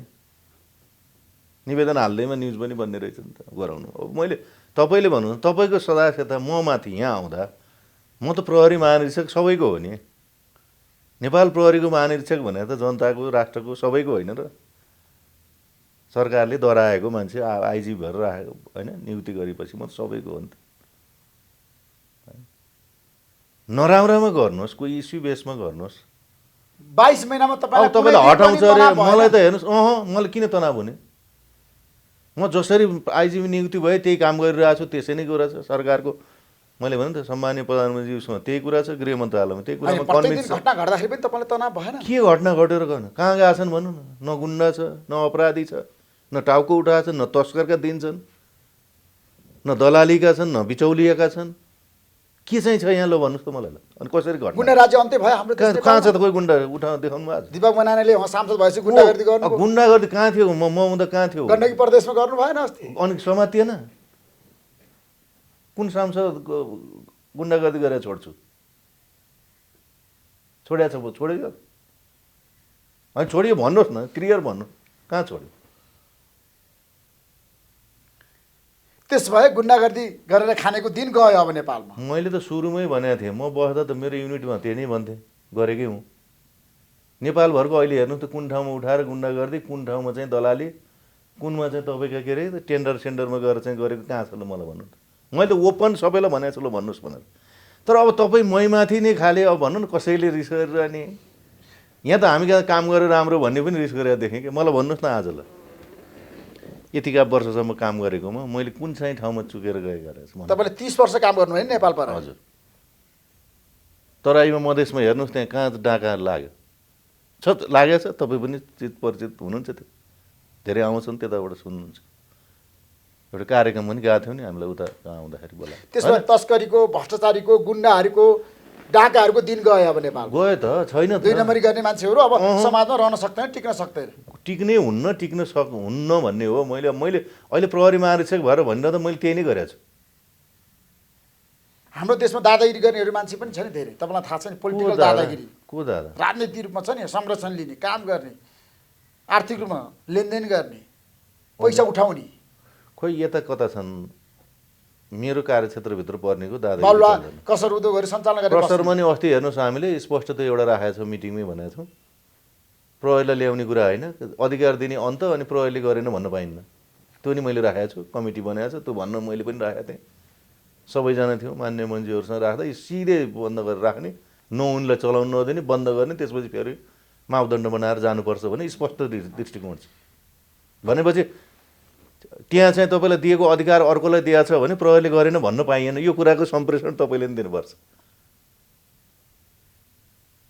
होइन पालिकाहरूको अधिकार दिएको छ त्यहाँ यो कुरालाई मापदण्ड अनुसार यो राख्ने यो राख्न नहुने मापदण्ड नपरेको भन्ने त उहाँहरूले भन्नुहोस् न प्रहरी प्रशासनले सिधै काम त्यहाँ गर्छ त हो त्यो तोक्नु पर्यो कुन कुन हो हुने नहुने त्यसको विज्ञता त प्रहरीसँग होइन कानुनले दिएको पनि छैन अधिकार तर त्यही पनि फेरि जनताले के भन्दाखेरि त्यहाँ आउँदाखेरि के हेरिरहेछ प्रहरी खोलामा यस्तो चलिरहेछ भनेपछि ल अब हामीले के गर्ने गर्न नदिने समात भन्ने हो अनि विकास निर्माण काम रोकिए भने फेरि त्यहाँ आउँछ अनि त्यहाँ गएर हामीले बुझाएर कहीँ गर्ने त्यहाँ कोही छुट्छ त्यो छुट्ने ठाउँमा भन्नु पर्यो किनभने तपाईँ केही मित्र रमेश खरेलले तपाईँ आइजिपी बन्दाखेरि आपत्ति प्रकट गरेर राजीनामा दिनुभयो अहिले उहाँसँग तपाईँको सम्बन्ध कस्तो छ केही छैन मेरो किन सम्बन्ध के छ राजनीति रूपमा चाहिँ सर्वेन्द्रलाई आइजिपी बनायो मलाई बनाएन त राजनीतिकरणमा गयो नेपाल प्रहरी भनेर रमेश खरेलले भन्नुभयो नि त्यतिखेर किन राजनीति योग्यता क्षमता विकास सबैले म होइन एक नम्बरमै थियो म भएँ सरकारको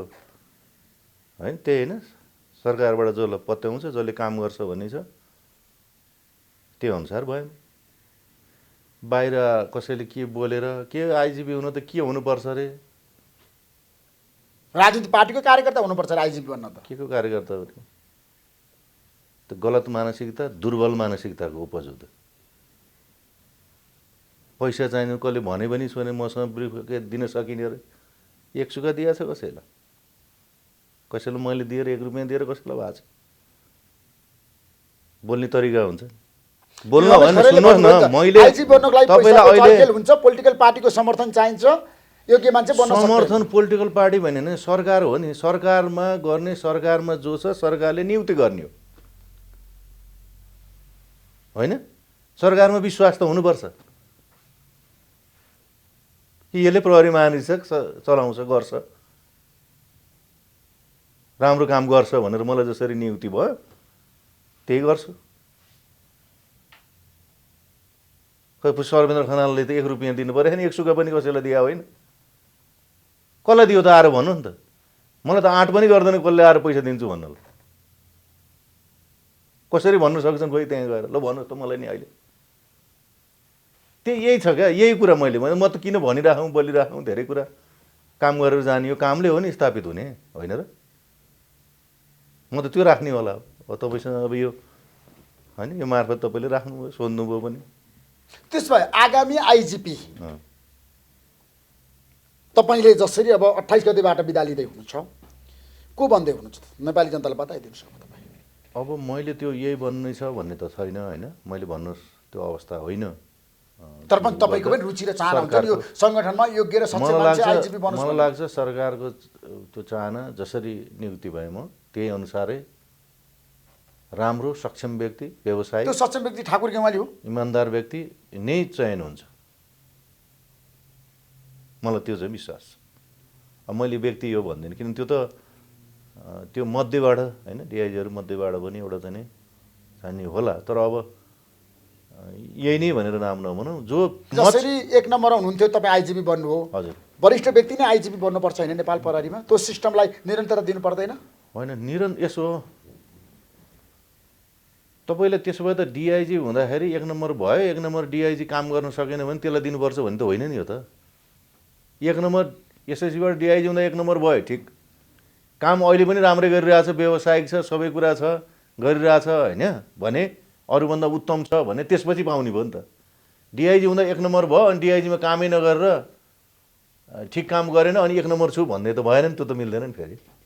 त्यसकारण अहिलेको मूल्याङ्कनले त्यसरी हेर्छ। मूल्याङ्कन गर्ने त यो डिआइजीमा बस्दा फेरि काम कस्तो गर्यो, कसले सङ्गठन हाँक्न सक्छ, कसले त्यो व्यवस्थापन गर्न सक्छ, कसको त्यो लिडरसिप क्वालिटी छ, त्यो कुरा त आउँछ त होइन। यो त संवेदनशील विषय हो नि, सुरक्षा निकायको प्रमुख। त्यसकारण त्यो सरकारले त्यसको पक्कै पनि सही मूल्याङ्कन हुन्छ भन्ने चाहिँ मलाई लाग्छ। तपाईँले सीमा समस्याको समाधानको लागि अथवा सीमामा हुने अपराध नियन्त्रणको लागि, जस्तो नेपालको कुरा गर्दाखेरि हाम्रो चीनसँग पनि सीमा जोडिएको छ, भारतसँग पनि सीमा जोडिएको छ, त्यसमा तपाईँ कति सफल हुनुभयो भन्नुहोस् त?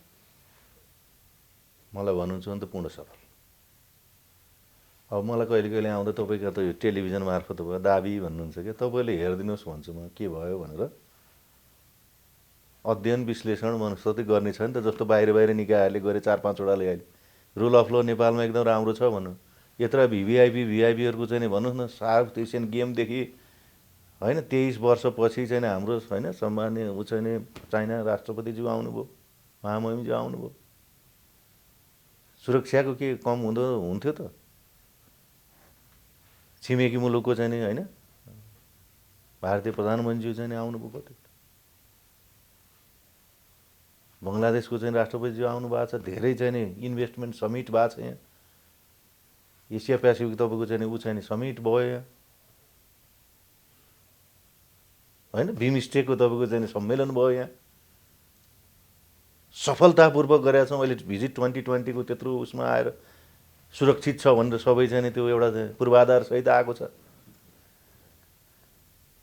के हो त इन्डिकेटर?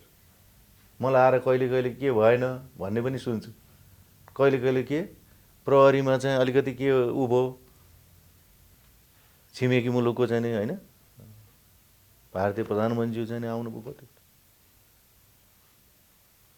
बङ्गलादेशको चाहिँ राष्ट्रपतिज्यू आउनु भएको छ, धेरै चाहिँ नि इन्भेस्टमेन्ट समिट भएको छ यहाँ, एसिया पेसिफिक तपाईँको चाहिँ ऊ चाहिँ समिट भयो यहाँ होइन, बिमस्टेकको तपाईँको चाहिँ सम्मेलन भयो यहाँ, सफलतापूर्वक गरेका छौँ। अहिले भिजिट 2020को त्यत्रो उसमा आएर सुरक्षित छ भनेर सबै चाहिँ त्यो एउटा पूर्वाधार सहित आएको छ। के हो त इन्डिकेटर? मलाई आएर कहिले कहिले के भएन भन्ने पनि सुन्छु, कहिले कहिले के प्रहरीमा चाहिँ अलिकति के उ भयो, मैले भन्छु अनुशासन एआइजी डिआइजी सबैले अनुशासनमा बसेर काम गर्नुपर्छ। यो त अनुशासित सङ्गठन हो नि। कहिले कहिले आइजीले चाहिँ त्यसलाई नि हेरिदिनु पर्ने, अरे के माथि बाहिरबाट चिन्ता जाएर हुने, किन चिन्ता त आइजीलाई हुन्छ नि आफ्नो अभिभावकबाट हेरेपछि होइन। यहाँ हेर्ने दृष्टिकोण यहाँनिर चाहिँ बदल्नु पनि जरुरी छ क्या। आइजीले त्योभित्र हेर्ने, कसैलाई ओहो त्यसलाई चाहिँ सहयोग गरेर अलिकति उसँग नजिक भएर हेर्नुहोस् न, अनि त्यो पनि तपाईँलाई सहयोग गर्छ भन्ने पनि सुने, म धेरैपल्ट सुन्छु यो। आइजीले तलकोलाई आएर अनि मलाई यसो गरिदेऊ सहयोग गरिदेऊ भन्ने आइजिपी हो सर्वेन्द्र? सबैले आफ्नो जिम्मेवारी हेर्नु पऱ्यो नि। एआइजीले एआइजी, डिआइजीले डिआइजी, एसएसपीले एसएसपी, त्यहाँ जिम्मेवारी तोकेको छैन, टिओआर छैन। सङ्गठनको लागि काम गर्ने पनि जाहिर खानी पछि हो कि न। त्यसकारण यहाँनिर छ क्या कुरो। म त के भने म त त्यो अहिलेसम्म आइजिपी त्यसरी नै आयो, कहाँ कमी कहाँ के छ? अब तपाईँले अघि भने आस्था राउतको विषय भन्नुभयो नि, त्यही विषय पनि मैले अघि राख्न लाथेँ। आस्था राउतको विषयमा आइसकेपछि उहाँ जुन बाहिर जानुभएको थियो भन्नु आयो होइन, भोलिपल्टको अवस्थामा मैले स्पष्ट भनेको थिएँ। तपाईँले आज सोध्नुभयो, स्पष्ट आज चाहिँ राख्नु जरुरी छैन, किनकि उहाँले एउटा एडमिट गरिसक्नु भएको छ, त्यो आइसक्यो, बुवा पनि कता ऊ भयो भन्ने छ। त्यहाँ एउटा हो सुरक्षामा बसेकोलाई संवेदनशील चाहिँ छ। हेर्नुहोस्, तपाईँ हामी नै अहिले गयौँ भने मै चिफ भएर जाँदा बाहिर के सुरक्षामा कसैले त्यो त्यहाँको कन्स्टेबलले सुरक्षामा सम्झौता गर्छ म आइजी भनेर, मेरो बेल्ट खोल्नु पर्दैन सर भन्ने सर बाहिरको पुलिसले। कसैले पानी खाँदै त्यहाँ गएर एयरपोर्टमा कोही जानुभएको छ, त्यहाँ टाढै राखेर कहाँ राखौँ भनेर आत्तिएर गइरहेको देख्छौँ हामी। अन्त त छोडिदिनु त, कटारमा नेपाली नै पुलिसहरू छन् त्यहाँ कस्टममा, के अरे एयरपोर्टमा, तिनै नेपालीले पनि हामीलाई छोड्दैन, सुरक्षाको त्यत्रो चाहिँ गर्छ। अनि हामी चाहिँ के भने हामीले भने हुनुपर्छ, पुलिसलाई त जे भने नि अराएको हुनुपर्छ। पुलिस भने त हामीले अराएको हो, यो अहिले माथि अरूले यस्तै लगाउँछन् टेर्नुपर्छ भन्ने गलत मानसिकता भयो क्या। एउटा त्यहाँनिर छ, यो छोड्नुपर्छ। एउटा सोचै के भयो भने यसलाई कहिले भन्दै हुन्छ, पोलिटिसियनले भन्दै हुन्छ, अर्कोले भन्दै हुन्छ, पत्रकारले भन्दै हुन्छ भन्ने, अनि हामीलाई चाहिँ हामीलाई नटेर्ने यसले भन्ने गलत मानसिकता भयो। एउटा त्यो कुरा त्याग्न जरुरी छ। एक अर्को यस्तो भइसकेपछि भोलिपल्ट आएर त्यहाँ नेगोसिएसन हुनसक्ने अवस्था थियो भने मैले भोलिपल्टै भनेको थिएँ उनी आउनु त पर्यो, किन त्यहाँ त पीडित छ। प्रहरीको जाहेरी हो, प्रहरीलाई चाहिँ त्यो पीडितै नमान्ने त, ऊ पीडितको जाहेरी आयो त उनले आएर आउनु त पर्यो एकपल्ट। त्यसपछि दुइटाको बिचमा आइसकेपछि छैन, त्यसमा हेरिदिनुहोस् भोलिपल्ट भनेकै थिएँ मैले, स्पष्ट भनेको थिएँ मैले, छोड्नु कानुन अनुसार छोड्न मिल्नेमा छोड्नुहोस् त्यहाँ भनेको छु। तर अब प्रक्रिया पुर्याउनु पर्ने फेरि त्यहाँ पनि त छ नि, प्रहरीले मात्र सक्ने अवस्था हेर्नु, त्यही भने मैले। कतिपय ठाउँमा गर्दा गर्दै पनि अलिक कमजोरी हुन्छ, त्यो मैले गरे होइन होइन। तर के भने आइजी भएर मैले के भने कसैलाई पनि देखेको कुरामा तपाईँको उसमा स्पष्ट यो हो यो भनेर भनेको छु। तपाईँको कार्यकालमा महत्त्वपूर्ण 4-5वटा काम भएका छन्, जस्तो तपाईँले ठगी मुद्दामा चाहिँ छ नि संलग्न भएकाहरूलाई कारबाही गर्नुभयो, रामबहादुर बन्जललाई तपाईँ खोजिरहनु भएको छ, र धेरै गुरुहरू धार्मिक व्यक्तिहरूलाई पनि तपाईँले पक्राउनु भयो, कारबाही गर्नुभयो, र सुशासनको प्रत्याभूति पनि तपाईँले दिनुभयो। तपाईँले स्याबासी पाउनु भएको छ। भ्रष्टाचार अन्त्य गर्नको लागि पनि नेपाल प्रहरी सफल भयो भनेर अन्तर्राष्ट्रिय क्षेत्रले पनि प्रशंसा गरेको छ। साँच्चै तपाईँको कार्यकालमा भएका यी राम्रा कामहरू के 1, 2, 3 ठ्याक्कै, जस्तो रामबहादुर बन्जललाई तपाईँ खोजिरहनु भएको छ, किन पक्राउन सक्नु भएन? पक्राउन त भागिरहेछ, कहिलेसम्म भाग्ने हो र, हाम्रो प्रयास छ। अब घटना हामीले लिएर आएर प्रोएक्टिभली हामी अगाडि बढिरहेछौँ होइन।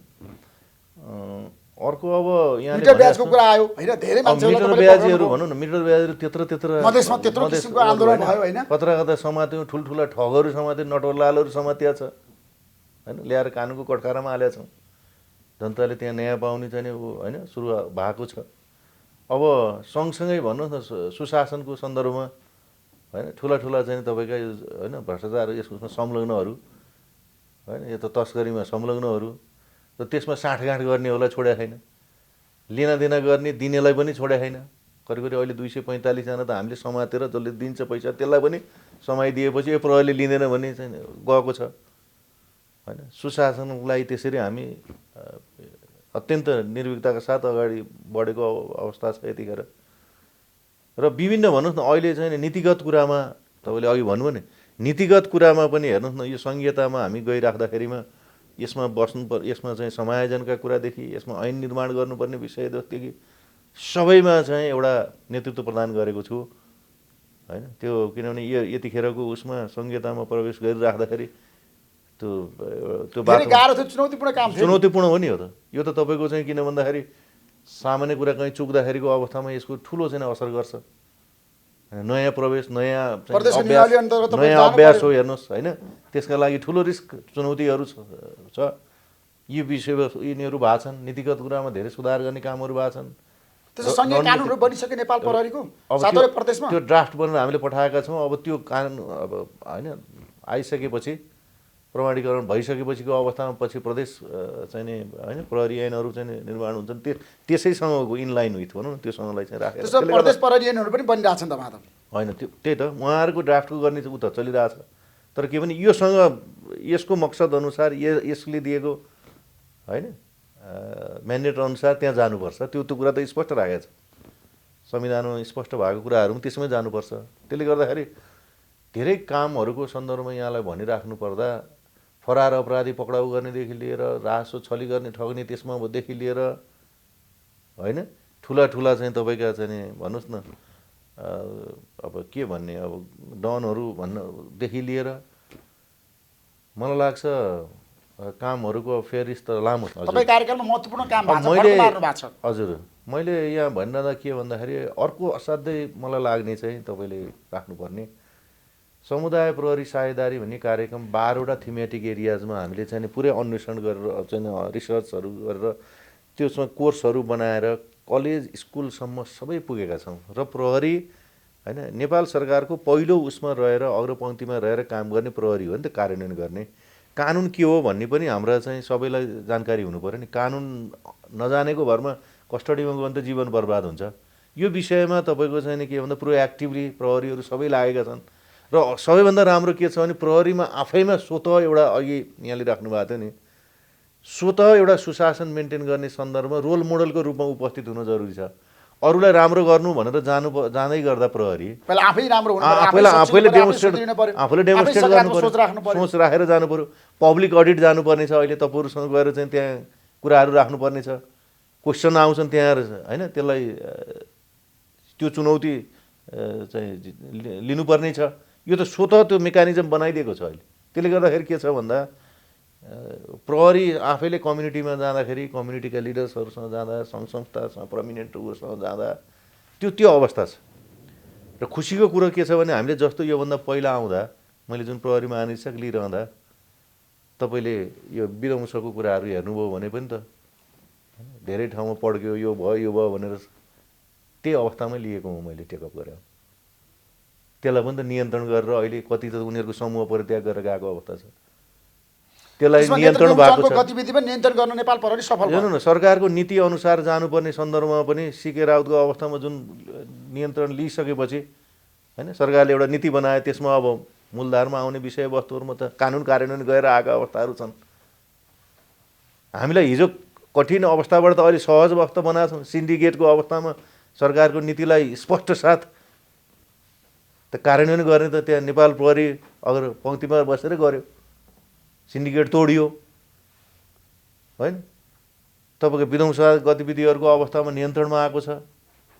तराईमा काम गर्दाखेरि मधेसमा कस्तो अवस्थामा थियौँ हामी त्यो होइन, अहिले कति सहज अवस्थाहरू भएको छ, किन त्यहाँ क्लियरिटी छ नि त। त्यसकारण यी ठुला ठुला मेजर कुराहरूदेखि लिएर धेरै मलाई लाग्छ उपलब्धिपूर्ण भएको छन्। त्यसको सँगसँगै मैले भने हामीलाई एउटा बाहिर चाहिँ इन्टरनेसनल भनौँ न 4-5वटा उहरूले पिस इन्डेक्सको, रुल अफ ल इन्डेक्सको, सुशासनको लागि इभन अहिले ट्रान्सपरेन्सी इन्टरनेसनलले अहिले लिएकोमा पनि माथि बढेको छ होइन, राम्रो भएको छ। 10औं स्थानहरू लास्ट इयरभन्दा अहिले बढेका छन्। नेपाल प्रहरीकै सन्दर्भमा अहिले भनौँ न हामीलाई त्यो धेरै कुराहरू आइरहन्थ्यो। बेरोजी फर्सटमा सर्वोत्कृष्ट भएको छौँ। यहाँभित्रको आन्तरिक तपाईँको चाहिँ नि होइन रिफर्मको कामहरू भएको छ। त्यसकारण मलाई लाग्छ यी विषयवस्तुहरू सँगसँगै प्रहरीले पाउने ट्रेनिङको कुराहरू बढाएका छौँ, क्यापेसिटी इन्हान्स गर्ने कुराहरू बढाएका छौँ, वैज्ञानिक पद्धतिको निर्माण बढी गरेका छौँ। प्रदेशमा अस्ति मात्र मैले होइन विधि विज्ञान प्रयोगशाला नेपालगञ्जमा उद्घाटन गरेर आएँ। त्यसलाई पनि एकदम चाहिँ ऱ्यापिड उसमा चाहिँ लगेका छौँ। अब यो धेरै मलाई लाग्छ संरचनाका कुरा, लजिस्टिकली चाहिँ हेर्नुपर्ने कुरा होइन, र पुलिसको मोरललाई अप गर्ने कुरा र सिटिजन फ्रेन्डली हुने कुरा, नागरिक मैत्री भएर काम कारबाही गर्ने कुरा, र त्यहीँबाट फेरि इन्फर्मेसन हामीले आइरहेछ। प्रहरीप्रतिको विश्वासमा त्यो दिएको जुनहरू छ। त्यस कारण यी सबै कामहरू मलाई लाग्छ यो संस्थाको हुँदै गएको छन्। यो नै उपलब्धि हो। सिद्ध बाबालाई समात्न सक्नु भएन नि, उहाँ त उम्किनु भयो नि त, भारत भाग्नु भयो नि त। सिद्ध बाबाको त राम्रो क्वेसन राख्नुभयो। उहाँलाई त्यो के हो भने पहिला जिल्ला अदालतबाट गएकोमा त उनी धरोटीमा छुटे होइन, त्यसपछि उनले जुन चाहिँ नि लयर पुनरावेदन गएकोमा त त्यहाँ निर्णय हुँदा नहुँदै ऊ त भागेको छ नि त। त्यहाँ त प्रहरीको जानकारीमा आएको छैन नि। खालि प्रहरीले सकेन भनिदिनु भएन, निर्णय पनि त आउनु पऱ्यो। कमसेकम लिखितमा निर्णय नभए पनि यस्तो भएको छ भन्ने त थाहा पाउनु पऱ्यो नि प्रहरीले। त्यो छ भन्दैमा नि पक्ड्न पाउने त होइन फेरि लिखित नआउँदासम्म। तैपनि यो साँच्चीकै भाग्न लाग्छ कि भने अब अर्को केही उपायले निर्णय चाँडो ल्याउने उपाय पनि गर्थ्यो कि प्रहरीले भोलि केही आउँछ कि भनेर एलिगेसन। त्यो त नआउँदै जानकारीमा नहुँदै उसले थाहा पाएर भागेको छ ऊ कता। अब त्यो कसरी उसले चाहिँ ऊ त कोर्टमा गयो थाहा पायो होला त्यही गरेर भागेको देखिन्छ। प्रहरीलाई आयो त किन समात्दैन कि हामी मुद्दा लगाएको त हामीले हो नि, ठुलो च्यालेन्ज त हामीले ल्याएको छौँ नि, छैन र? मुद्दा हामीले स्थापित गरेर लग्यो हो नि उसलाई, हामी त्यो समात्नलाई के छोड्थ्यौँ र? त्यस कारण यो पनि त्यो होइन अब हो बोर्डरको ठाउँ उसमा चाहिँ नि तत्काल जानुपर्ने अवस्थाहरू भयो। अब अहिले भन्नुहोस् न हामीले बाल विवाहको चाहिँ यत्रो चाहिँ कामहरू गरिरहेको छौँ, छाउपडीको चाहिँ कामहरू हेर्नुहोस् अहिले होइन। म आफै पनि त्यहाँ सुर्खेत गएँ, तपाईँको चाहिँ उसमा गएँ। अछाममा छाउपडीको ठुलो समस्या हेर्नुहोस् छ। अहिले करिब अहिले चाहिँ 8,000 कति 500 जति त त्यो गोठहरू भत्काएको चाहिँ अवस्थाहरू छ, प्रहरीसँगै लागेको छ। त्यहीँका सामाजिक अभियन्ताहरूसँग पालिकाहरूसँग सँगै बढेर होइन त्यहाँको चाहिँ नि महिला बालबालिकाहरू जो छन् उहाँहरूसँगै अगाडि सँगसँगै लाएर चाहिँ नि त्यति राम्रो कामहरू त भएको छ। त्यो त ठुलो च्यालेन्ज हो नि धेरै। त्यस कारण कुनै पनि ठाउँ कुनै पनि उसमा प्रहरीले छोडेको छैन। मलाई लाग्छ यस्ता कामहरूमा जुन हामी एउटा चाहिँ क्रियाशीलताका साथ लागेका छौँ र सरकारको नीतिलाई स्पष्ट साथ अझ सुशासन कायम गर्ने सन्दर्भमा, सर्भिस डेलिभरी गर्ने सन्दर्भमा, अपराध र अपराधीलाई कडाइका साथ नियन्त्रण गर्ने सन्दर्भमा र सामाजिक अपराधलाई न्यूनीकरण गर्दै यसलाई एलिमिनेट गर्ने सन्दर्भमा एकदमै होइन हामी चाहिँ तत्त्वचित्तका साथ अगाडि लागेका छौँ। समग्र नेपाल प्रहरी सङ्गठन त्यसमा क्रियाशील छ। तपाईँले चिनिया नागरिकलाई पनि समात्नुभयो, 122 जना अपराधीलाई समात्नुभयो। तपाईँलाई राजनीतिक रूपमा कूटनीतिक रूपमा चीनबाट पनि दबाब आएर नि होइन त्यतिखेर किन समात्यो भनेर? त्यो होइन, कमेन्डेसन लेटर आएको छ मलाई त, राम्रो एकदम थ्याङ्क यू भनेर। चीनले तपाईँलाई सेवासी दिएको छ, धन्यवाद दिएको छ। इन्टरपोलको चिफले पनि भनेको छ, मसँग त्यही छ रेकर्ड। तत्काल मेसेज पनि गरेँ अनि रिटेन चिठी पनि अब आएको छ कि अत्यन्त प्रशंसा गरेर। हाम्रो माननीय गृहमन्त्रीज्यूको भ्रमण हुँदाखेरि पनि उहाँले भन्नुभएको थियो धेरै ठुलो एक्नोलेज गरे, प्रशंसा भयो भनेर। हामीले त गर्व गर्नुपर्छ नि, हामी कहाँ बसेर नेपाली भूमिबाट हाम्रो छिमेकी राष्ट्रको विरुद्धमा नचाहिने कामहरू गर्न दिँदैन भन्ने कुरा त स्पष्ट सङ्केत हो नि। बुझ्ने त्यसरी हो, बुझ्नुपर्छ भन्ने लाग्छ। त्यत्रो ठुलो चाहिँ नि उसमा उनीहरूले भने, हामीले कहीँ बाहिर पनि सुनेका थियौँ, बाहिरतिर कन्ट्रीमा नि यो अपराध गर्ने चाहिने नेसनलहरूको विरुद्धमा चाहिँ त्यति भएको थियो नि। यहाँ त तिमीहरूको कस्तो प्रोफेसनल भनेको छ। हामीले तपाईँलाई हाम्रो पुलिस प्रोफेसनल छ भन्दा शब्द खर्चिन चाहिँ होइन डराउनु पर्ने छ भने त म त के भन्दिनँ। त्यसो भए साहब, अब तपाईँ नेपाल प्रहरीबाट बिदा भइसकेपछि हजुर तपाईँ राजनीतिमा जानुहुन्छ भविष्यमा? जनता जान्न चाहन्छन् बताउनुहोस्। होइन, राजनीतिमा जाने भन्ने छैन। हेर्नुहोस् मेरो अहिले केही छ, अहिले वास्तवमा अहिले ल्याउँदा त म त अब अलिकति एकाडेमिक उसमा पनि जान चाहन्छु अहिले तपाईँलाई भनिराख्दा चाहिँ। अनि काहीँ कलेजमा पढाउने होला, युनिभर्सिटीमा होला, कहीँ प्रोफेसर यसो बनाउँ, त्यो चाहिँ रहन्छ। किनभने यो बिचमा पुलिसमा बसिन्जेल अलिक धेरै पढ्न चाहिँ पाइनँ। तर जति समय पाउँथेँ मैले विदेशमा गएर पनि त्यो पढाउने काम ट्रेनरको रूपमा पनि बसेँ। युएनमा ग्लोबल कम्पिटेन्सीमा 2 वर्ष युएन हेडक्वार्टर्स बसेँ, युएन मिसनहरू इस्ट्याब्लिस गर्ने पाएँ, इन्टरपोलमा त्यही किसिमको स्पेस पाएको छु। अब मैले कहीँ आउँदा पर्यो भने नेपालको लागि राम्रो गर्नका लागि त्यो एउटा भनौँ त्यो पक्कै पनि स्पेस खोज्छु होला, त्यो छ। किनभने यही प्रति नै मेरो राष्ट्रप्रति नै राष्ट्र बन्नुपर्छ, हामी सबै राम्रो हुनुपर्छ भन्ने मूल रूपमा मेरो त्यही नै छ भित्र। अब त्यो गर्नका लागि के चाहिँ होइन गर्न सक्छु मेरो क्षमताले, मेरो उसले, अब त्यसमा म लाग्छु। त्यसो कुनै पोलिटिकल पार्टीमा गएर राजनीति गर्ने सोच छैन होइन, अहिले त्यस्तो केही पनि छैन, अहिले त्यस्तो आएको छैन। अब तपाईँलाई के भने भोलिको अब फ्युचर भनौँ न, भोलिको उसमा अहिले यो नि यो भन्न सक्ने स्थिति मैले त्यसरी चाहिँ बनाएको छैन अहिले। तर त इमिडिएट चाहिँ मेरो के भने केही समय यसो अलिकति रेस्ट गर्ने, धेरै वर्ष पनि यत्तिकै काम गर्दा गर्दै गइसकेछ 30 होइन। तर अब के भने त्यसपछि त्यो फिल्डमा त्यो एकाडेमिक उसमा चाहिँ जान्छु भन्ने छ मलाई अहिले। आफूसँग भएको अनुभवहरू होइन कसरी बाहिर गर्न सकिन्छ त्यो विषयवस्तु म केन्द्रित हुन्छु। किताब लेख्ने आफ्नो अनुभवहरू साटासाट गर्ने पक्षमा हुनुहुन्छ? म छु। आफ्नो 30 वर्ष कार्यकालको बारेमा समीक्षा गरेर किताब निकाल्नुहुन्छ? अब जे ल्याउनुपर्छ होइन कतिपय कुरा छन् नि तर एजुकेट गर्ने अथवा आफ्नो एक्सपिरियन्स सेयर गर्ने र त्यो विषयवस्तुहरूमा चाहिँ म आउँछु।